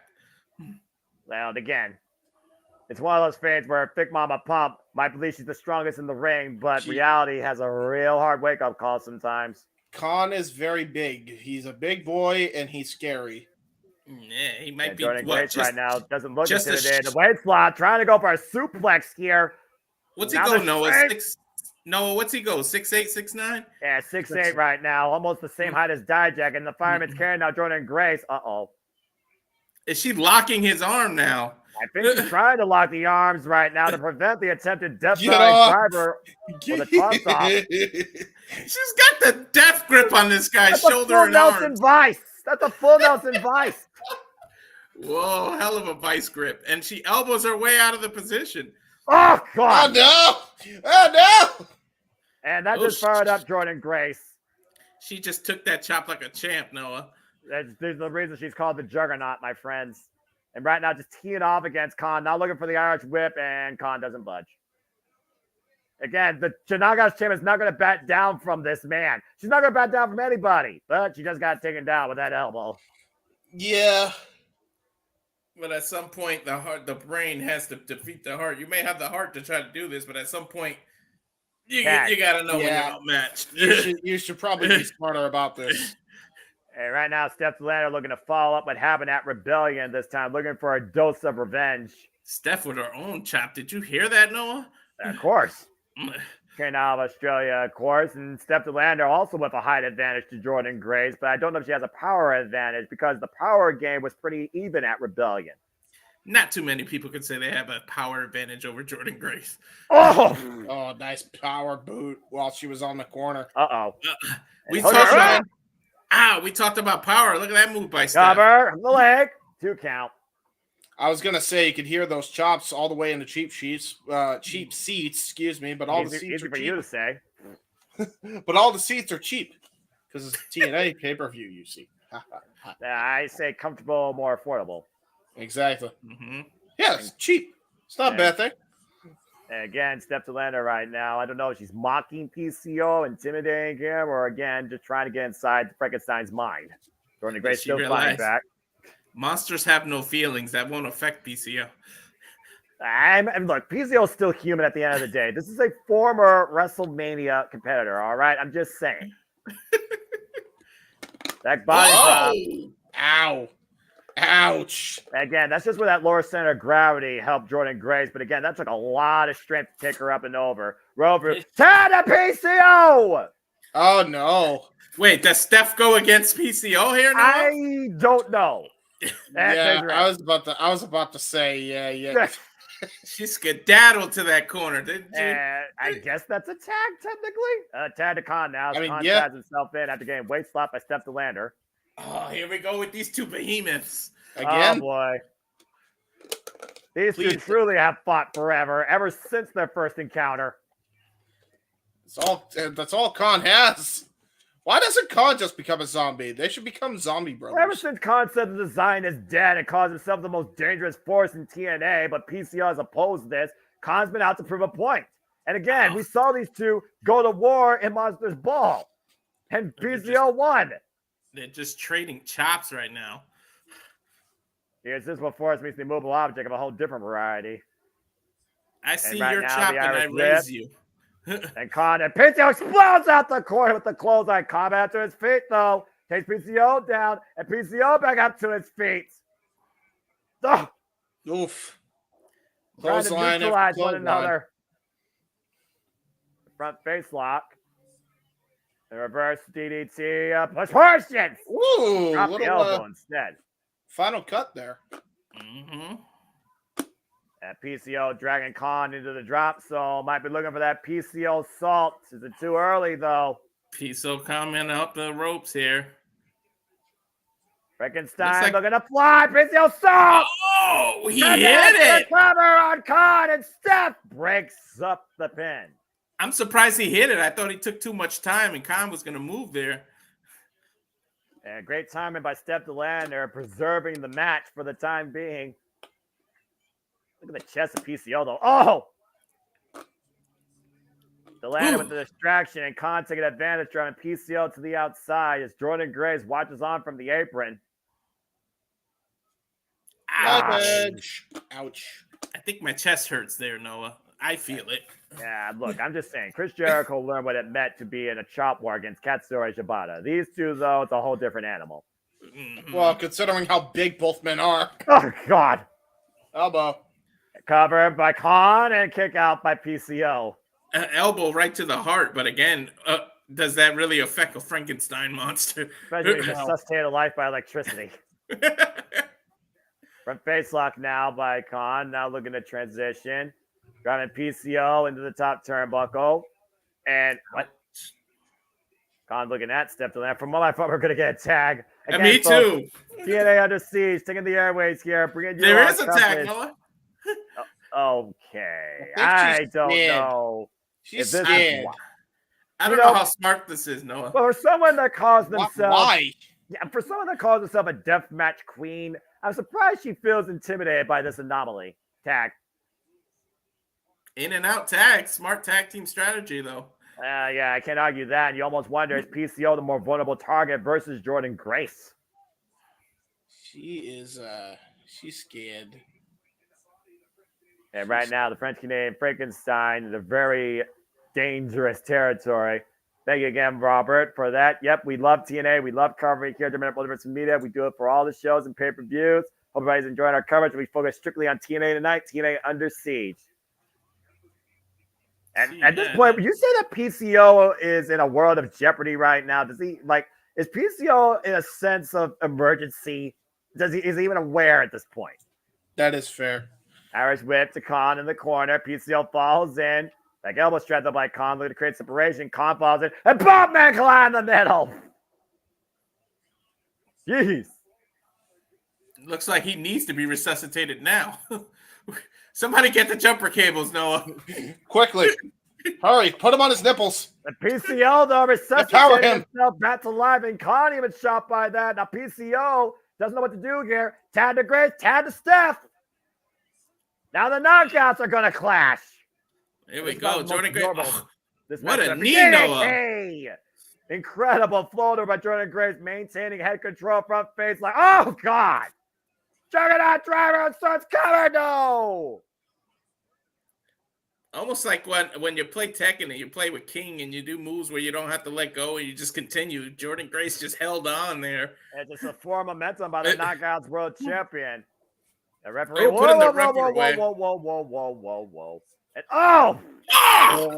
Did you see the whiplash on that, Noah? Again, always taking advantage of a woman's hair. Typical knockout action. Typical woman action. But the whiplash, the way her hand... Carry, and now PCO coming into the ring, and what the hell is about to happen here? I was going to say, why would she just randomly drop her, but PCO walked in? Okay, I mean, does PCO have... Wait, what? Oh, my. Is she trying to seduce the monster? That is correct. He's so confused. He's like, what do I do? Yeah. She looks nothing like Lady Frankenstein, so I don't know if this will work. I didn't know PCO had such grace. Mm-hmm. Well, his partner is Grace, so where is he at? That's fair. No, wait. Whoa, wait a minute. Okay. And Khan breaking up that romantic attempt. Good God. What is happening on the show? A choke slam. You get what you pay for, right? I guess so. I mean, the desperate times come at different matches. Oh, and so that low blow. Did she just hit him with a low blow? Yes, she did. Up in the upright. So what did we learn? Never seduce a Frankenstein monster who hasn't had sex in years. I don't know. And Jordynne Grace and the fireman's carry, rolling definitely driving a Khan. Grace just hit Khan and his little monsters. Incredible show of strength by the Juggernaut. Ah, my cons. The powerhouse, the Juggernaut, taking full control here of Khan and Steph the Lander. And PCO, wait a minute, PCO, what the hell? Diamond, whoa! Oh! Ow, that was very close to landing on his neck. Thank God that didn't actually happen. I think, I'm not going to lie, I think Jordynne Grace may have gotten a swift kick in the ass when PCO did that cannonball. PCO clearing the gateway while Steph the Lander sits in the cover. Whoa! Jordynne Grace still able to roll through. Now the waist lock, hoisting Steph the Lander. A power bomb! Roll through. Spinning back fist. And the follow-up, the pump handle. Juggernaut driver! Cover! Grace There the we go. to win. Grace, you got to emphasize power when you say power bomb with Jordynne Grace. Especially with a pump handle driver, Juggernaut driver, drop Steph the Lander on her head and neck. And your winners tonight are PCO and the Knockouts World Champion, Jordynne Grace, in what truly was a monster mash. Oh, man. That got wild in a hurry. That was one monster of a match, and Noah. Putting it politely. Grace showing her strength, man. That woman is built, man. And PCO still shows why he's not human. And we're going to go to a crazy change of pace here next, Noah. Yeah, I think that's putting it eloquently, as we're about to see if the inevitable can defeat leading political general. Mustafa Ali defends the X-Division Championship against Ace Austin next on the Under Siege. As we got a video package, let me just go ahead and thank you to chat again for your love and support for what we do here and your love and support for TNA. Robert Cortez, good to see you. Pro Wrestling Goat, good to see you. If this is all y'all's first time here at JMN Motive Media, this is part of our live watching event schedule as we cover WWE, NXT, AEW, Ring of Honor, and particularly one of my proudest events, TNA Wrestling. Here's the JMN Multiverse Media. So again, I hope that you all are enjoying, and I hope that you all are enjoying also our newest commentary cohort to the family, Walter Cruz, as Super Liable has been keeping you in tune tonight for TNA Under Siege. And hey, this could be a thing going forward with more shows to come in and out of TNA. So let's see. Walter, you having a good time, by the way, tonight? Of course I'm having a good time. Debut. And of course, like I said at the beginning of the stream, I take my moniker serious. So whenever you guys need me, I try to be as reliable as I can. You're talking about living up to a name. Well, I mean, I just need to live up to what I am. That is simple. So again, we'll see. Let's see what Sandy's got to say here. But we got a video package going here. Saw some clips from Gresham on Twitter and can see why you were all somewhat apprehensive. Killswitch's little brother. Yeah, that's fair. It's fair. Really likes the HP thing. That's what he drank. It's very nice. I don't think it was lethal, but it certainly felt like it. Let's look at the S-Fighters of this match, though. This is the first time ever matchup, and Austin beat Trey Miguel last night on Impact to earn this title shot. But Ali has not lost a match in TNA in 250 days, and he hasn't lost a match at all over the last 8 months. Yeah, and going on a crazy undefeated streak. So we see can Ace be the one to put the one in Mustafa's undefeated streak. And the thing is, I've been part of TNA for literally about maybe 2 months. And yet, even before that, whether it was Wrestling Revolver, New Japan Pro Wrestling, Prestige Wrestling, insert company name here, Mustafa Ali has asked himself this question. He's pleaded everybody in the industry this mission statement. Make me doubt myself. And if Hiromu Takahashi, if Jake Something, if Amazing Red, if Chris Sabin cannot make Mustafa Ali doubt himself, can the inevitable Ace Austin, who is a former multiple-time X Division champion, make Mustafa Ali doubt himself and win once again the X Division title? And at some point, we all know that there's an old saying that the O has got to go. So can it be Ace here that makes that O go on Mustafa? Well, again, we talk about the inevitable, we talk about the system, but we also talk about this campaign, this political leader that we probably trust more than anybody on the current ballot. For in Ali we trust, here comes our current X Division champion. Of course, Mustafa Ali, he set up this challenge via a ballot box. And of course, it was rigged, like politics, go figure. And of course, Ace Austin and Trey Miguel fought for this match. And it was Ace Austin that got the win in the end. Of course, Mustafa Ali also got the win last night in Impact Wrestling, beating his ABC partner, Chris Bay. Imagine getting pulled over by him in the past. He went from Chicago PD to this. Yeah, the face of the X Division, our campaign leader on a global campaign, unstoppable, unblemished, undefeated for 280 days. What a streak. And Mustafa Ali earning his first singles title in over 2 decades. Yeah, like I said at the beginning, shout out to him to be able to turn people's opinion of him around. What a 180 from where he was, just under a year ago. Yeah, talk about self-retribution. Exactly. The irony in that statement, self-retribution, knowing where he came from.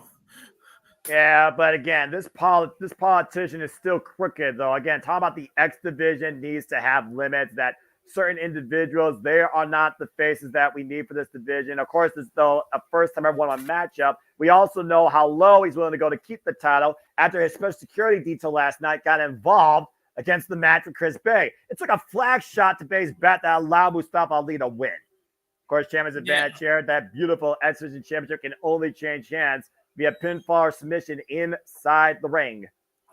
One of the prettiest titles in TNA. And the title that has defined TNA wrestling, its entire legacy, practically. Yeah. The division that talks about it's never about weight limits, it's about no limits. And you could really say that with the likes of Samoa Joe, Christopher Daniels, AJ Styles, Josh Alexander, Speedball Mike Bailey, Frankie Kazarian, just name a few all-time greats. Of course, the most influential champion in this country's history, Chris Sabin. You can't go through a highlight package of TNA without including the X Division at all. Of course, Ace Austin, though, I do wonder where Ace Austin's mind's at. Here's the cover, because the ABC does have a contractually obligated rematch clause for the TNA Tag Team Championships. But it seems as of lately, Ace Austin and Chris Bay have had single aspirations. We'll see if it's a step in the right direction here. Or do they go back to tagging? Well, Chris Bay nowhere to be seen here tonight, but you do see the political campaign special security, though, literally blocking the entranceway. It's a little interesting that we saw Mustafa Ali get an entrance, but we didn't see Ace's entrance. So does that have anything to do with it? I mean, he did have an entrance. We saw the ABC, but to your point, Mustafa Ali, he sets a presence when it comes to what he believes the X Division can be and how he wishes to make it great again. I believe that he has done so. If we get a test of strength here. Of course, we saw Mustafa Ali also get the better of Time Machine and 6-man tag team match alongside the GYV. Nice escape there. The agility of Mustafa Ali here. Well, again, don't blink. The X Division on full display. Backslide here, but with Lee, he's able to escape it, though. The Schoolboy. Oh, nice tempted bridge there. Ali, though, able to block it. Deep arm drag. What a change of pace from its previous match, huh? Again, this is the X Division where truly there are no limits, and we are looking at one of the most proficient faces this generation in the X Division, a 2-time X Division champion. To get a stand. Don't fall for this. Never trust a politician, right, Noah? Accurate. There you go. A little bit of disrespect by Ace Austin, showing basically Mustafa Ali his hand. Oh! And met with a headbutt. Yeah, Austin then curled up in the corner now. Again, disrespect matches disrespect, I suppose, when you look at these two individuals with their track records. Missed the back elbow strike on Ali, picking up speed. Now floats over and goes to the outside. By Ace Austin, catches Ali on the outside. Oh, and Ace staring at the security. And a Secret Service. And I don't get paid by the hour. Do they become a factor in this match tonight? Still to see. Well, again, we saw last night how they came a factor. We've also seen countless times before how they came a factor. And Ali flies with a tope suicida. Drove himself, though, on the barricade. Ouch. Yeah, go for broke. At Windy City Ride, Mustafa Ali busted himself open against Ruma Takahashi doing that very move. But he still got the win in the end. Mustafa Ali tells you how much that TNA X Division title means to him. So when it means that much to you, you got to go all out. And to your point again, Tao can into his hands via pinfall submission side of the ring. Referee admonishing both competitors here. Paige starting her 10 count. It's giving him a little bit of leeway, but she does have the count go. And of course, the last time Ace Austin held the X Division Championship was when he won it in a triple threat match against Speedball Mike Bailey and Trey Miguel. Yeah. Ace sliding in and out, resetting the count here. So both men are still on the outside. And pop up. Ali lands on the apron. Now goes up to the second rope. Looking to fly out of the corner. Oh, man! Wow, what a tornado DDT. On the floor, crown first. As we get a shot of the personal security of Ali. Yeah, you spent the special security to actually clap. Take a look at the replay, though. Snap reflex. Oh, man. Just real quick, I want to make mention a note. If you're wondering why we don't have a graphic, folks, it's because they kept changing the matches on the fly today. So that's why I don't have a graphic for this updated matchup. Carry on. Hell yeah, but again, people know. And also, be sure to update the ticker also to keep people informed of the results, man, also.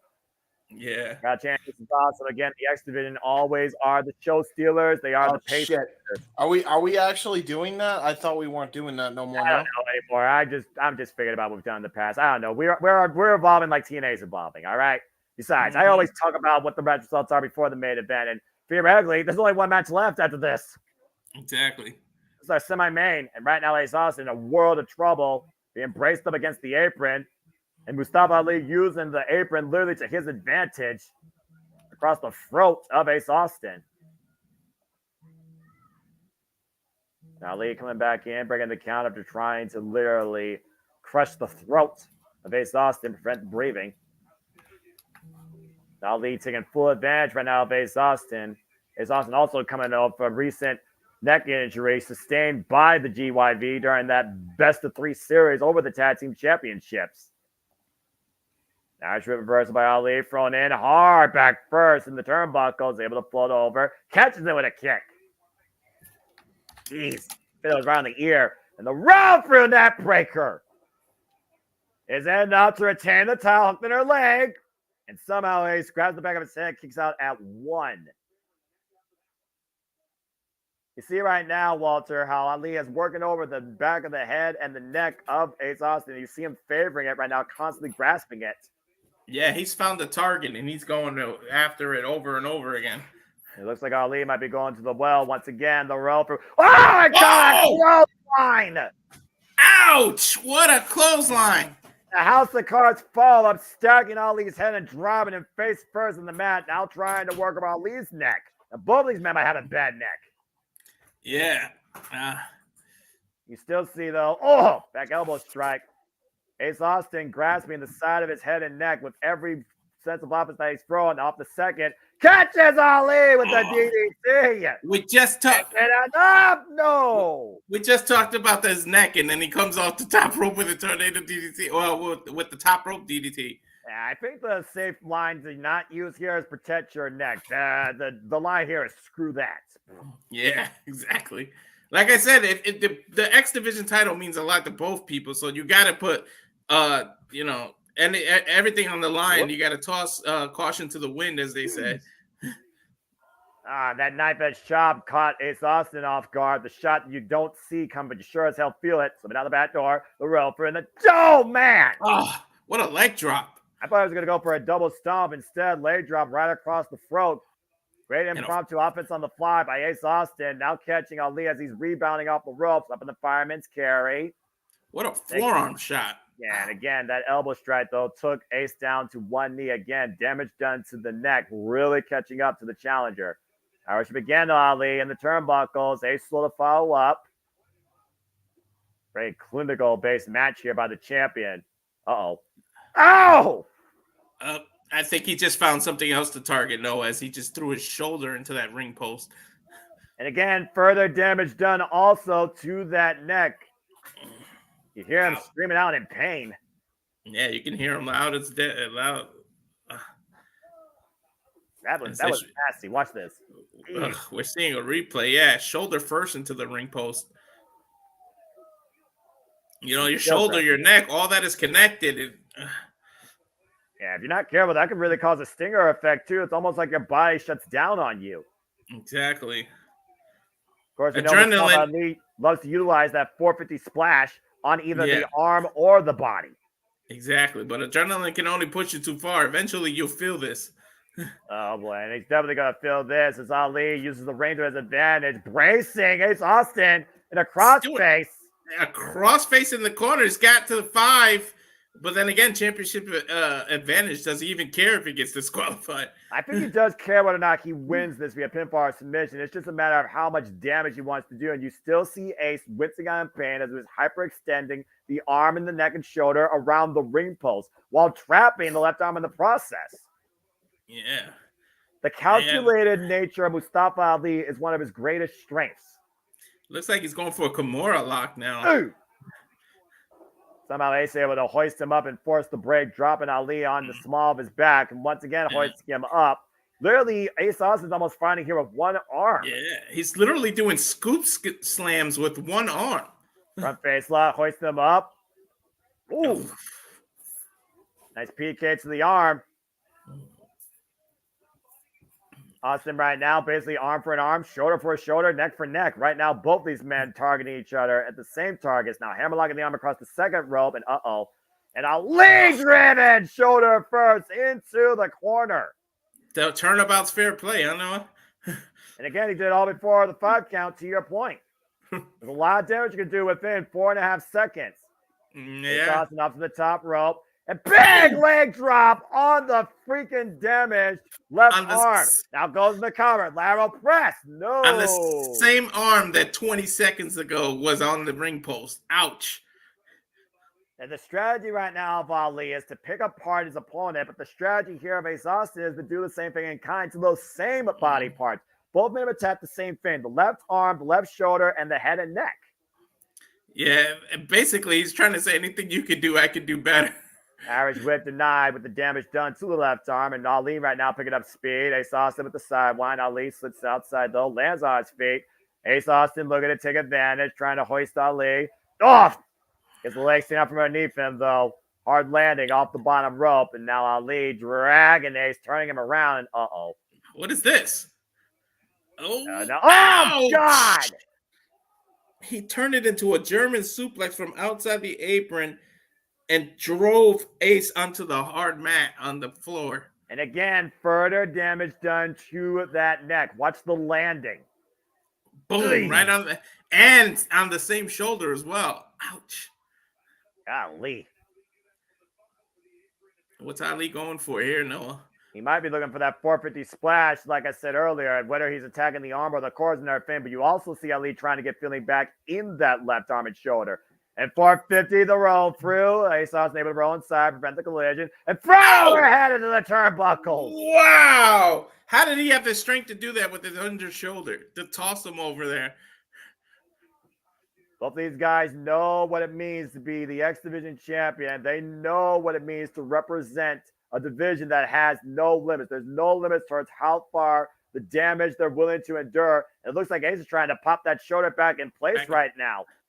Yeah. Oh, ouch. He's banging his shoulder up against the bottom turnbuckle there, trying to get feeling back into that shoulder. Like you and I know outside MMA, even in pro wrestling, hello, Shayna Baszler, that sometimes you have to do that on the fly just to have a fighting chance to use that. Oh, Answer Conley with a big right. Necks, arms, shoulders. Oh, my. Ace drops one knee. Back and forth we go. This is a pretty even match. With the arms that aren't damaged, by the way. The right. Exactly. Oh, and headbutt. Well, I guess that's one way to also use that. That's never damaged, but you're probably damaging on impact. I was going to say, but isn't that damaging to your own neck sitting there headbutting people? You know as well as I do when it comes to pro wrestling, you sometimes have to put your own well-being at risk. Off! Big pump kick by Ace Austin, answering in kind by Ali with another big kick to the side of the head. Both these men not letting up, though. And catching with a rolling kick. Sometimes you just have to rely on adrenaline as a natural painkiller. Waist lock, powerbomb denied. Big high kick by Ace Rocks Ali to the outside. All the way to the outside. But he did land on his feet. Ace Austin looking to follow up on the apron, the handstand. Whoa! The PK! Ouch! Vintage Ace Austin. Surprised Ali didn't scout that prior to this. I think he caught him right in the nose. Oh, there, no! Noah. Talk about getting the rug pulled out from under you. Yeah, on the hardest part of the ring, the apron, with wood meat steel. And again, damage done to the head and the neck. Playing the part of the rug was the apron, but Ali pulled it out from under him either way. Yeah, great strategy. You wondered that was a strategy all along, luring Ace Austin to false sense of security. Oh, Now for a looking to step sharpshooter? over possibly for a submission. Sharpshooter? Oh, Ali with a sharpshooter, and he's in the center of the ring, Noah. That's fully applied. Ace Austin right now in a whole different world of trouble. And Mustafa Ali showing a whole different side of his repertoire. Yeah. You see Ali, though, grabbing, you see Ace Austin grabbing the hair, though, forcing the break. Oh, God! That's that was his version of a chick kick, if you saw how he hit that. And that was a hell of a power bomb, deep hook, no! Again, Ali showing how much this title means to him. Do it. If that took every ounce of strength for him to kick out of that. Ace Austin might be looking to go for the foe. This is what won him this opportunity in the first place. But again, security getting in the way. You know the security had to come to the aid of Mr. President as soon as they knew that he was in trouble. And right now, Ace Austin taking out the special security detail, still trying to set up Ali for the phone. The phone! The phone connects! Is he too close to the ropes, though, Noah? Can he do it? Can he do it? He may be too close to the ropes, Noah. I think you're right. Helping his wearer, he's trying to hook out the leg and the security detail with the save. That warrants a kicking the security out, right? That was in front of the referee. Again. Beautiful. He hit the full on, turn Ali up and over on his head, try to drag him in closer, picked a leg, and unfortunately, the security detail saved Ali. Yeah, forgive me for the alliteration, but that was a full force fold. Right now, Mustafa. Oh, man! Ace Austin taking out the special security. No, but all the Secret Service has officially been taken out now as Ali has the SVG Championship in hand. But what happens when you take your eyes off the ball? Schoolboy, cover! Oh! Whew. Ali right now, urgent, desperation for the champion. Ace Austin breathing new life into this. Now springing up to the top rope, out of the corner. Oh, gets the leg taken out from underneath. Oh, God. And again, he landed head and neck first. And this time on the X-Division Championship. I didn't even see that the title was there, Noah. Ouch. Yeah, now Ace Austin might be in the drop zone. Mustafa Ali, 450. Cover. Ali retains. Ali retains, but you gotta applaud the effort by Ace Austin. Yeah, but again, the awareness, the strategy, the cunning of the champion. Not only did he have the title, he put in the perfect spot. He found a vulnerability where Ace Austin was going to go up to the top rope and dropped him head first inadvertently on the title. Ace Austin was already knocked out. The 450 was just insurance. Yeah, it was just the whipped cream on the last bit of ice cream because Datila left for ice cream. Made me think of that. Incredible matchup, though, by Ace Austin and Mustafa Ali. As Mustafa Ali is still X-Division champion. But does Austin have a gripe to say that it was your security interfering, saving this for you? Can we get a rematch eventually? And to your point, if Chris Bay was out there, could Chris Bay have neutralized all that? Exactly. I think the numbers would have been against them either way. I don't think it would have mattered much. Yeah, what was it? 4 security guards versus just 2 people if it was out there? Yeah. See, if they had the Bullet Club War Dogs.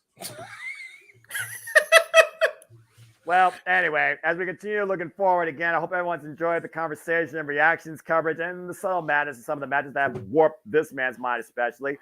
Please like, subscribe, comment, and tell a friend as we get ready for our main event. And again, the next time we'll be covering TNA Impact for you all here will be Against All Odds when they go to Chicago. And that'll be Friday, June 14th, as TNA Wrestling presents Against All Odds from the Cesaro Stadium, the same arena that, of course, hosts Bound for Glory last year in the fall. And, of course, we have Will Ospreay versus Speedball Mike Bailey, the TNA match of the year. Then following that, the next time we're on pay-per-view for TNA will be, again, Slammiversary, Saturday, July 20th. And they will be in Montreal, Quebec, Canada, from the Verdun Auditorium. And I'm looking very forward to, of course, that show. As again, I went there in 2021, one of my favorite things I've ever done in my life. Very curious to see what history has forged. As we get ready for our main event, with the system now stronger than ever, holding all the gold, can Matt Hardy and Speedball Mountain summon the 7 deities needed from the Hardy compound and delete the system? As we're at our main event. Well, Matt's got to delete something. He's got to delete some coding in the system. No, I was going to say, we just saw Mustafa Ali, and does he play a key role when they broadcast from Chicago? Is the X Division going to be on display? As we all know, he's a former Chicago PD, so he's from Chicago. So does he play a major part in that?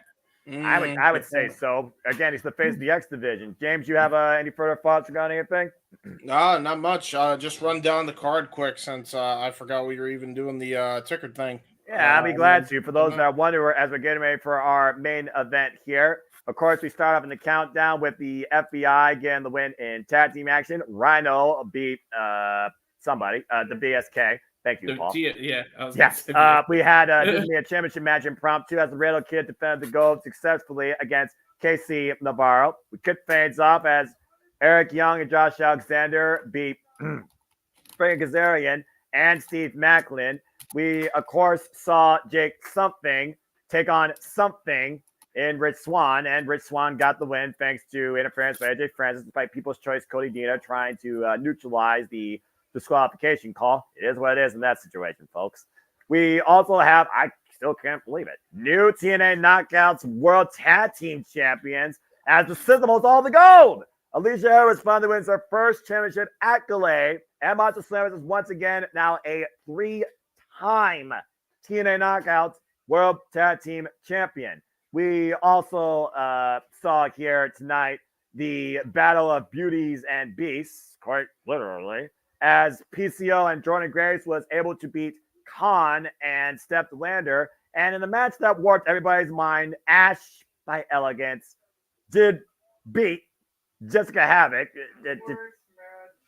Well, by hook or crook. My friend said worst match all year. And we also saw Jody, of course, win his singles match against Zachary Wentz. And as we just saw, we saw Mustafa Ali fold Ace Austin and retain his X Division Championship, which now culminates us tonight at Under Siege in our 6-man tag main event.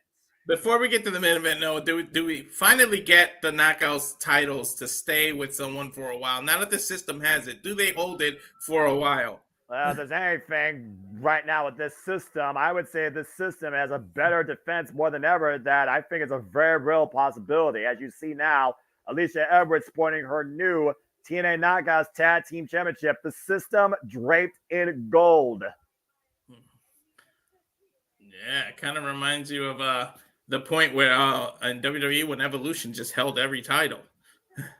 Well, yeah, I mean, yeah. What a sight to behold here. Eddie Edwards, Brian Myers, TNA Tag Team Champions. Alisha Edwards, one half of the new TNA Knockouts Tag Team Champions, and I bet you she'll barely be defending it. And Moose, the TNA World Champion. The system has fully taken control of TNA Wrestling. The system is in full effect, having every goal, and boy, it looks beautiful in that one shot. Yeah, TNA has been under siege. TNA has been taken over, and hopefully Matt Hardy and Speedball Mountain looks to neutralize this tonight and maybe get one step closer to deleting this system. But it's extremely hard to hack a system, I know by fact. They call it under siege, but we might be under the system at this point. They're running everything. As we welcome in via Moonlight Sonata, an all-time classic piece by Beethoven, Broken Matt Hardy and the broken Speedball Mountain. Now, do they break the system, though? We've yet to see. Trent the 7th and the Ball of Speed. Yes, folks, I kid you not, as Broken Matt Hardy has welcomed them into the Hardy family. House of Hardy, excuse me. This is too weird. Ball of Speed. Delete, delete, delete, delete. Here's the problem with that. Some people actually take speed the drug, so that might not be a great connotation. Well, tell that to Matt Hardy, whose brain's broken beyond all belief. I don't think that applies here.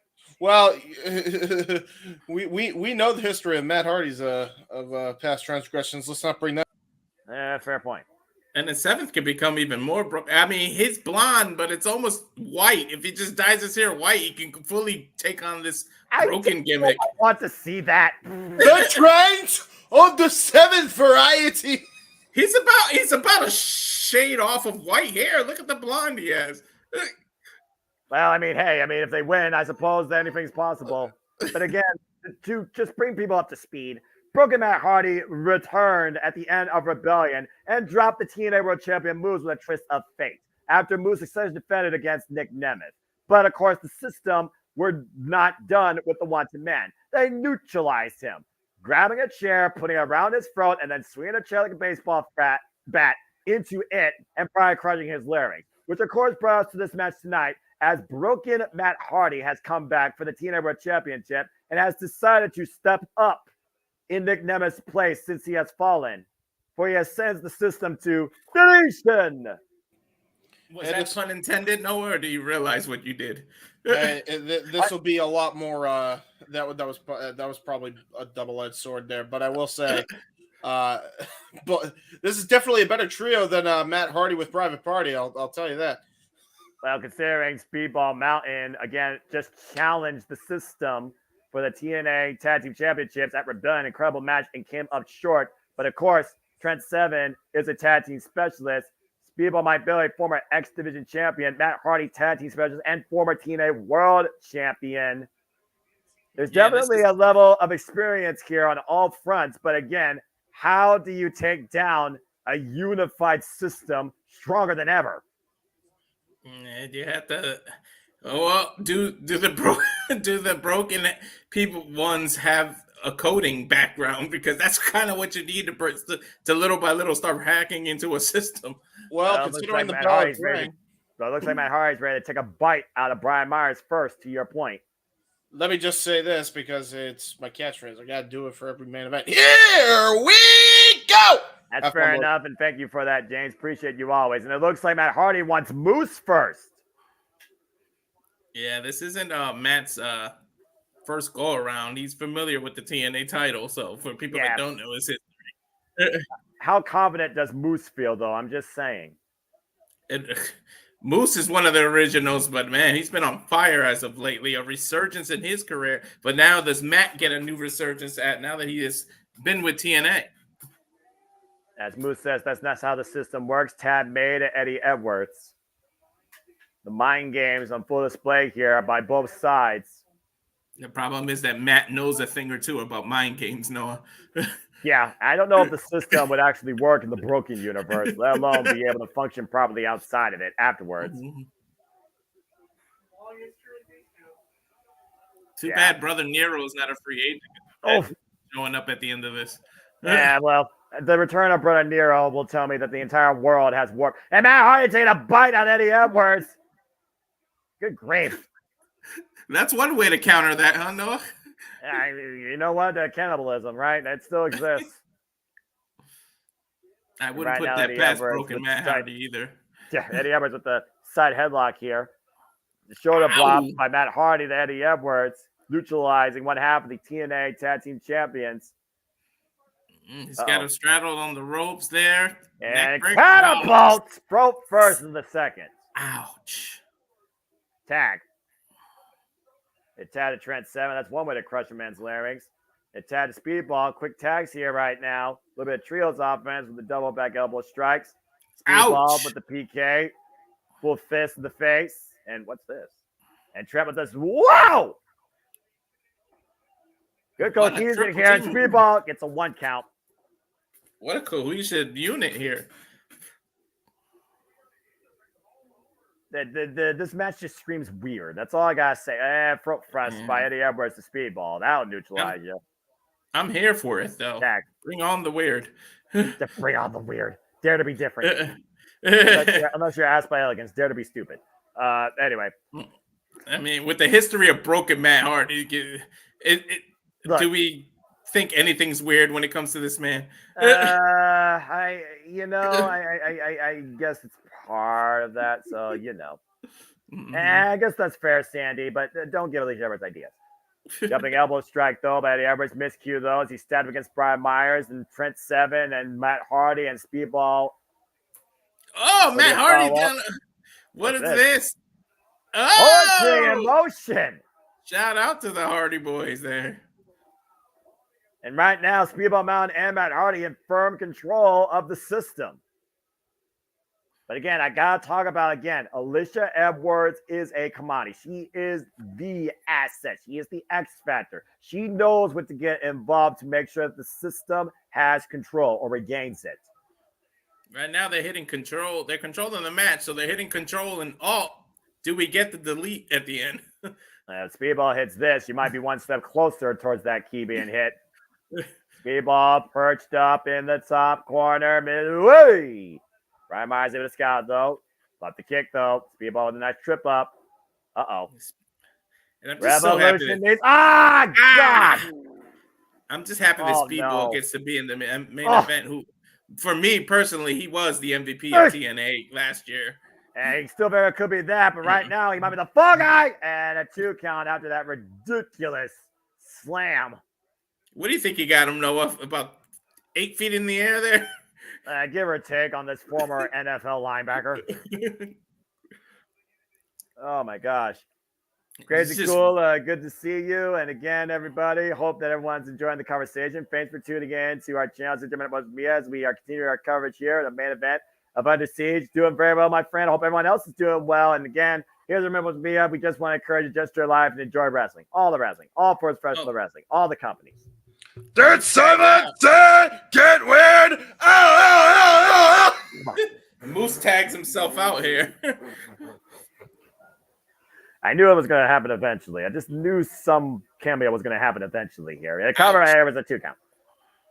It's just one of those things where I look at this unique tandem, a Speedball Mountain, and now you got Broken Matt Hardy influencing Speedball Mountain. I mean, honestly, Broken Matt Hardy might be the type of experience they need to become TNA Tag Team Champions. But at this point, how do you break the system down first? Do you go directly after the World Championship? Do you try and take the World Tag Team Championships? Or at this point, do you take the TNA Knockouts Tag Team Championships? Which one do you approach first? Like, what's your first step in breaking a system? Who knows? You got to get somebody to figure out the system. I guess you would go after the tag first, because who's going to go directly after the World Champion? Well, Matt Hardy, Matt Hardy's been asking for Moose, and speed of which Moose is now legal. Yeah. To stop. Broke Speed Mountain. What a name. Broken Speed Mountain. Good grief almighty. Well, better than Brokeback Mountain. Back to the feed as we are here at our main event. What? And Alisha Edwards. Oh, look at this. Alisha Edwards taking advantage of the outside. Just literally grabbed on barely across the bottom row, but a cheap shot. You're able to talk. This is the main event already? Yep. Yes. Yeah, I missed a lot then. Yes, you have. Yes, you have. Irish whip. Hard Irish whip to Speedball in the corner by Moose. Moose mocking. Real quick. I know he lost, but I definitely would love to see Ace Austin versus Mustafa Ali part 2. I need a part 2. Yeah, it was a very good match. And again, I do feel like why TNA is under siege. TNA is under a change, a renaissance. And right now it's being led by the system. But I do wonder what it means for the rest of the TNA roster. And Speedball Mountain right now lining up moves with these lightning fast strikes, catching him with the last one, side of the ear, rocking Moose down to a knee. I do feel like Ace Austin has validity in asking for a rematch, because if it wasn't for the security, he very well could have had a... what a choke slam. Holy hell. And dragged by his mullet. Back to the system corner. Tad to Eddie Edwards. The system has been isolating Speedball Mike for the better part of 10 minutes now. Well, that's how the system works. I mean, you literally have heard it verbatim every time they're in freaking trios action. That's how the system works. Well, it might as well be a Don't you mean the ball of speed, not Speedball? The ball of speed. I am not the broken voice of the Jet Meacham Network. All right. Broken Noah. Broken Noah. Good Lord Almighty. That'll be the day I freaking get a giant electric weave in my hair and wear a robe versus a suit. Whoa, snap German. Don't give him any ideas. You know, we had to break the system a little bit as we got me on commentary tonight. I'm saying, delete Noah. Good grief. The day my mind gets deleted is the day I lose my sanity and sobriety. Oh, just driven in the corner. Ball speed. Damn it. Speedball. Ouch. Yeah. And Speedball Mike Billy's in desperate need of a tap. Been involved in this match for quite a bit of time here. Whip thrown again into the turnbuckle pads. Moose showing off here. Takes a cheap shot. And now Moose. Runs into a kick and Speedball on the second rope, trying to take Moose. And Moose, Moose too strong. And the system works, Noah. And then the old cliche, if it ain't broke, don't fix it. And right now, he's trying to break Speedball again. Counter the chosen this time, the rope through. Flags in for the tag to Trent 7. Nice tag. The Trent the 7 is now legal. Big back body drop. Trent with some chops to Moose. Oh, Big what was that? DDT. Snap DDT, cover, hook the leg, and a 2 count. Nice kick out. And right now, Trent 7, what's he looking for here? Not to no. Don't you go. go. Oh, Wow! No. Came up empty, attempted whisper in the wind almost. Yeah. First we saw poetry in motion and now sort of a whisper in the wind. You know, I will say, I really like the matching attire that both teams are wearing. Yeah, well, again, one's a broken front. The other one is a united front working on all cylinders. And there's no tag options now for Trent 7. Isolated by the system. Nice double team here. Oh, God. Sit out. Powerbomb cover. Hook on the leg and a 2 count. Is Eddie even the legal man? He is the legal man. Yes, I'm actually tracking it, believe it or not. There's a lot of chaos in this match, so good for you to be able to keep again, up. It's 6-person tag team action, and the system runs roughshod over TNA wrestling. And this is the system we're supposed to trust. I thought you didn't trust the system. I don't. I still don't. I trust the system. How do you trust this system with their antics? I trust the system, and I believe in Joe Henry. It's a corrupted system. Yeah, I'm about to say that Datila's been corrupted by the system. Someone reset her. I don't know about you guys, but I'm a Mac OS kind of guy. Well, you know what? Let's just say I'm on the dark side of the force. I can't afford a Mac OS. Yeah, well, that's a whole different conversation. Eddie Edwards falls in with the jeez. He cleared the shoulder first. He was so high up, he cleared the stairs there, Noah. Yeah, he's lucky he cleared the stairs. That could have been more disastrous. Nice sidestep there by Trent 7. Takes Brian Myers to the outside. Now Trent has a huge opportunity to make a tag here. Speedball and Matt Hardy stand ready, but Moose dragging him away, or attempting to. Single leg up kick by Moose. Trent trying to create separation. Big up kick finally breaks away from the TNA World Champion. And Trent now looking for the tag. And, oh, no! See, the system has been together longer. They know what to do. They know what to do. Oh! Yeah, beautiful timing. As much as I don't agree with it, it was very smart and very effective. Now the system back in control, isolating Trent 7 here. Eddie Edwards still a legal man for the system side. He's pointing at Moose. I don't know if he was pointing at Moose or think he might tag out now. Yeah, to Brian Myers, his former TNA Tag Team Champion confidant. Right now, just teeing off, and Trent 7 just teasing him. Yeah, Myers, you don't want to get old man. Of course he did. I mean, Trent's got tons of experience. Former Rep Pro British Heavyweight Champion. Myers, right now, don't the get system too is in perfect showboaty. control. Well, again, it's always that typical heel mentality. You think you're so in control, overconfident, and then your hubris is your downfall. Reaching out for the tag to Matt Hardy, counter. 7-star lariat! Trent in desperate need to tag out now. Critical moment here in the matchup. Both men down, middle of the ring. Who's going to make the tag first? Matt Hardy, Speedball, stand ready. Yeah. And now he's 7. got options now. Ted Edwards. Ted Hardy! And Matt Hardy looking to delete Eddie Edwards tonight. Nice clothesline. As he's made his intentions known, he wants the TNA World Championship. Mm-hmm. Eddie Edwards center the ropes, off the Irish whip, and Brian Myers, bit of miscommunication, double clothesline takedown, takes down both the tag champs. Eddie Edwards Lord. in the corner. And now every turnbuckle will be used to delete Eddie Edwards. Brian Myers trying to protect his partner, and now Brian Myers gonna do the same thing to Myers. In the opposite corner. It's a whole different alternative to headbanging here.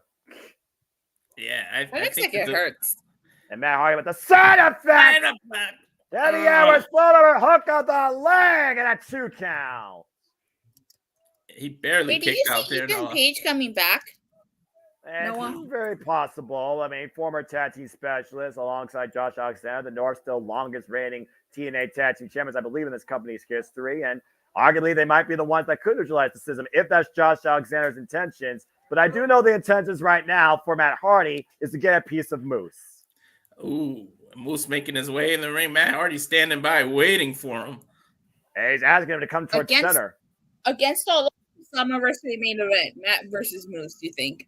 If Matt Hardy pins Moose tonight, he cements himself, I believe, as #1 contender. Yeah. Yeah, both against all odds? Well, I mean, again, against all odds, that might be the only thing that breaks the system. And Matt Hardy and Moose right now teeing off in the middle of the ring.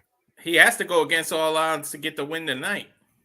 But right now, no, I mean, that's the name of the like, are we gonna... I know it is. Both men just battering I was just playing on words. I flew over my head. Brilliant promotion, by the way. And Moose right now looking for maybe the Razor's Edge, countered by Matt Hardy. Now hooking Moose up, twist of fate, denied, or side of fate. Oh, man, it's a single leg kick. What is he waiting Moose, for? what the hell is Moose? Oh! Out of the corner. Oh, oh my God! Shit! Wow! Right into the twist of fate. Covered through the window! Oh! That was so fucking cool! Yeah. You gotta be freaking kidding me! As we take another look, Noah, talk us through this. He literally cut him out of midair with the fucking cutter! That was insane. Matt Hardy said, move over Andy Orton. I know how to hit moves out of nowhere, too. Off the second rope, the elbow drop by Matt, and the float over hooked the leg, and a 2 count again. Moose pretty resilient, huh? And we know how resilient Moose is. He did not surrender against Alex Shelley. We know what it takes to put Moose down. It is not easy to put down the TNA World Champion. I think Matt just called for the twist of fate. Looking to delete Moose tonight and get the win here at Under Siege. Can you beat the system and claim your shot at the TNA World Championship? Moose on wobbly legs right now. Front face lock, twist the fate. Denied. Eddie Edwards coming in for the save. Moose tagging out. Myers is legal now. A catastrophe avoided for now. Matt Hardy still legal. Nice jawbreaker though. Speedball. And now Speedball up to the top. Speed, I really like how commentary is into this. The big missile drop kick. That's what we do here, Datila. And you know that. Again, you're the one that colors and tells the story. I'm just the one that does the play-by-play. And I see Speedball right now rolling in with the kick. That cyclone kick beautifully executed. Eddie Edwards, though, trying to play defense. Speedball meet him at the pass off the second rope. Oh, my God! Come in with the spear! Mid-air spear. Is it enough here to win it Under Siege? No! Perfect timing. Desperate timing, honestly. That spear slowed down. That spear slowed down the ball of speed there. Yeah. How close was that fall, though? About 2 3/4. Human car right there in the middle of the ring. See, even Datila's dog gets excited. Chance of this is awesome here. Sorry about that, you guys. The dog thinks it's awesome. It's okay. The system right now, though, in full control once again. All 3 men of the opposition down. Brian Myers, Eddie Edwards, and Moose looking to take advantage. All 6 men in the ring now. What are they going for, Noah? Looks like maybe triple Razor's Edge here. Oh, wait a minute. Pop and bang and trio synergy. Uh-oh. Triple twist of fate? A triple twist of fate? Trio twist of fate. Have the system been deleted? Go for the cover. What are you guys doing? I don't even know who's legal. I don't know either. I thought it was Speedball Mike Bailey. Didn't he get the last I thought it was 7. Well, now it's 7. Now it is. Now, can that be a mistake for not going for a cover immediately after a triple twist of fate? Oh, wait a minute. That was a cool spot. Moves with a cheap shot to Matt Hardy behind the back. Speedball rocks Moose with a kick. Speedball Mountain takes Moose up and over to the outside. Eddie Edwards and Myers now taking over to the outside. And Trent 7. Oh, something's happening. Oh, my God. A Moonsault combo. High flying to the extreme. Total nonstop action. All the risks taken as the system's been neutralized for now. This is why I love TNA. Damn it. This is why it's my favorite promotion. There are bodies screwed everywhere in and out the ringside area. Is the ref even counting at this point? Well, you got to at this point. Everyone's down the outside, including the 2 legal men. But he's also got to reestablish control. And moves. Oh, the pump kick. With a pump kick. God. Oh, and another one. Oh, and Speedball Razor's Edge up by moves. Oh, dear God. Oh! He literally slingshotted. And Moose right now just taking over. And it's about a Trent 7. 2 slingshots on the outside into the ropes. And another kick to Matt. Moose has single-handedly wiped out the entire opposition. I think Moose is going for a table here, Noah. Yeah, to your point, I think Moose has had enough of this broken madness. Watch out, Jay. I thought you didn't do broken, Noah. Because I'm too stable for my own good. I think Moose is looking to delete the Matt Hardy and the Speedball Mountain. I mean, I don't know how you would gain control at this point. The referee literally showing a ton of leniency here. I think I'll be back. No, you're fine. Who's legal, Trent? Well, it doesn't matter right now. Moose is looking to delete Matt Hardy. And Matt again buying the head of Moose. And driving Moose spine first into the ring post. Hey, Matt, Noah, I guess you can bite the hand. Twist the feet on the floor. The world champ is down. What a match. And somehow Matt Hardy has risen. Now, we know Matt knows his way around a table or two. Oh, you think? Everything has broken down, including every body. Is he going to go for that leg drop? I don't know what's going for that warped, broken mind of Matt Hardy. I think he's going to leg drop that he does off the rope. Oh, no. No, Matt. No, Matt. If you go for broke here, you will be broken. I think the table won't be the only thing that's broken here. And Matt Hardy going up to the top turnbuckle here. Moves looks like he's sight on the table. Is he giving some and instructions? Matt Hardy. Oh, God! The table's broken. Moose broken. This match is broken. Hell is broken. Everything's broken at this point, Noah. That's bomb-crushing Moose. As the crowd erupts in a holy shit chant. Boom drop, baby. Shades of Kofi Kingston. Yeah, Trent is the legal one, I think. Eddie Edwards right now, legal, alongside Speedball in the ring. Rolling Cyclone kick, kick. full Nelson suplex combination. Brian Myers, though, coming in, though. Eats a kick of his own. Covered by Trent. Is there enough here? No! How the hell did Eddie kick out, Noah? I don't even know how the hell this match continuing, Walter. I have no answers for you. I'm lost as to who's legal. Did Trent tag Speedball or what? The Speedball about to neutralize Brian Myers on the apron. Oh, revolution from Brian Myers on the apron. That's one way to delete somebody. But again, we got focus with two inside the ring. Trent 7 of Eddie Edwards. Burning hammer! Cover is enough as the system locked at Alisha with the save. Every time you think you break the system, it resets. I know. Ride or die, partners for life. System or not. Alisha helps her husband stay alive tonight. And wait, Speedball right now.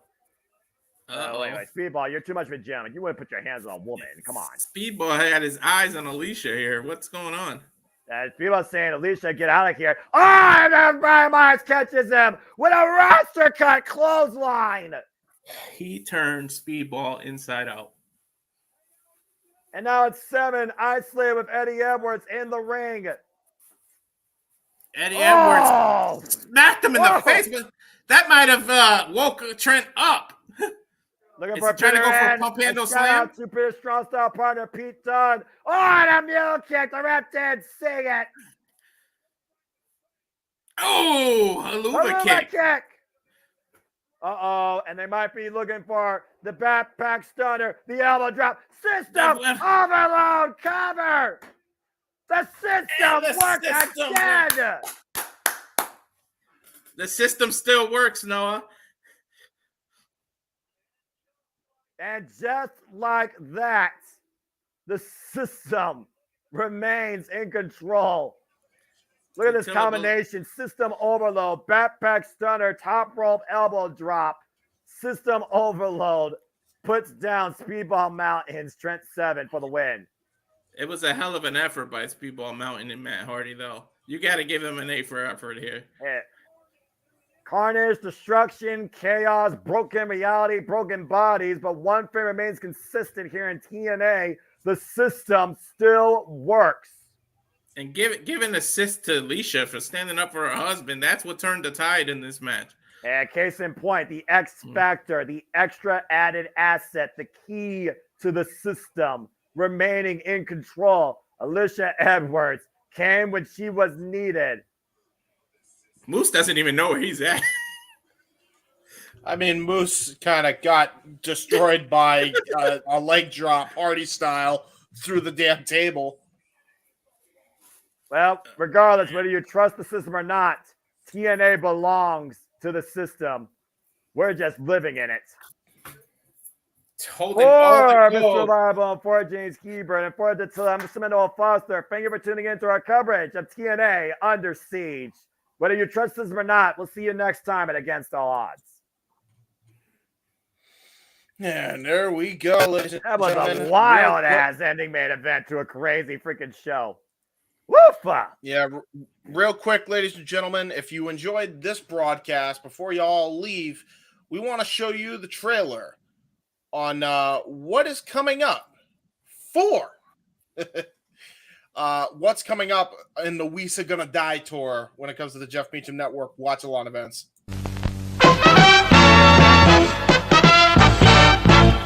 And now, preview time.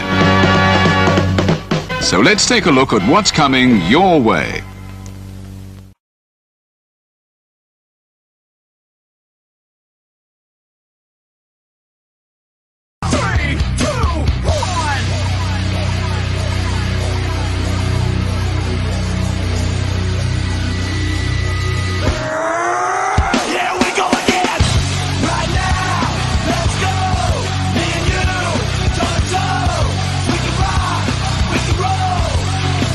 Here we go again!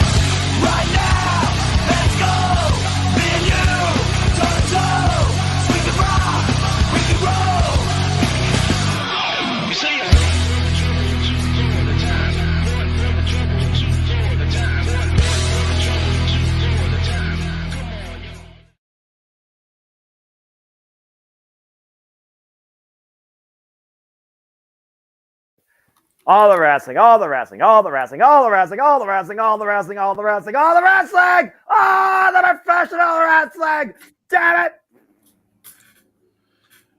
There you guys go, ladies and gentlemen. Very good show. Crazy. Thank you all once again for tuning in. And again, you can catch us on all those watch-alongs that appeared on screen before you. Real quick thoughts before we get out of here. Walter, what did you think of tonight's presentation of TNA? I think this is the first TNA watch-along you did color commentary for. For the whole thing, you did a great job. And I jumped up to see you again. Yeah, definitely the first one. But yeah, this exceeded my expectations. You had goofy parts, you had train wreck parts, you had everything that it takes to be a professional wrestling. Damn it. I loved it. I loved Under Siege, and I'm looking forward to the next time TNA is on TV, because where do we go from here? Because some of these finishes really surprised me. Yeah, I agree. Noah, what did you think, good sir? Good event overall? And like I always say, TNA truly has been that one true original stand to the testament of time alternative professional wrestling, and they did again tonight. Sometimes unpredictability is not a bad thing, and boy was it that across the board. Boy, did I mess with a lot of my predictions tonight. Oh well, I absolutely enjoyed it, and at this point, only one question remains: what can take down the system, if anything? Exactly. Who's got the virus that can finally take the Trojan virus that can take down the system? Yeah, now they hold all the gold, quite literally, except for the Knockouts World Championship. But Alisha is now a champion. There you go, ladies and gentlemen. We will find out when it comes to the next TNA watch-along. But until then, tomorrow will be our next watch-along coverage. Noah Foster will be back on call with the Renegade of Wrestling, JJ Williams, for Backlash in France tomorrow. 9 o'clock a.m. for that poor fucker at Pacific Standard Time, and 12 o'clock p.m. Eastern Standard Time for Noah Foster, a more reasonable time, because East Coast time is the best time. Sorry, JJ. And we also have another special. We have a special between JJ, Noah, and I. Depending on when Backlash end, but we are going to predict the future of each the major titles of each company. So stay tuned for that as well. We also have right after that on NoDQ.com, Jeff Meacham Network collaboration, a recap by Jeff Meacham Network. He will be taking over the Mending the Fences while Aaron is away. He will not be covering the Backlash recap, so it will be on NoDQ.com. Following that will be the Dads, not always on wrestling, ranking the saga and top 10 characters in a galaxy far, far away. Retro double feature, all leading into our open mic and game night Star Wars trivia in the style of Jeopardy, Saturday, May 4th, and may the 4th be with you. 11 o'clock p.m. Eastern Standard Time, 8 o'clock p.m. Pacific Standard Time. And with that being said, ladies and gentlemen, Noah, please take us out of here as you always do. Well, folks, whether you trust the system, I hope you trust us to keep you engaged, entertained, and informed on all things professional wrestling. Thank you for tuning into another live watching the event. For as always, I do this simply because I am nothing more but a simple man and a lifelong fan of professional wrestling. Damn it! Well, he wishes to encourage you. There are no winners, no losers, no betters. Just fans with opinions with this passion we all share. So at the end of the day, folks, support one another, respect each other, protect your mentality too. Treasure your families and just enjoy life and enjoy professional wrestling. It's as simple as that. And with that, we'll see you tomorrow for WWE Backlash. And with that, for the simple man, Noah Foster, for Mr. Reliable Walter Cruz, for the Ranger of Wrestling, Datila, for the man who's on the marquee, the West Coast Professor, Jeff M.F. and Meacham, for the Renegade J.J. Williams, who happily produced the 30 minutes I wasn't able to be here. I am your main producer man, the Heat Man, James Hebert, and until next time, we will see you on Saturday for WWE Backlash. Take care, everybody. May the 4th be with you. Have a good night, folks. The Jeff Meacham Network's Multiverse of Media. For over 15 years, the recognized symbol of excellence and the standard bearer in coverage of sports and entertainment.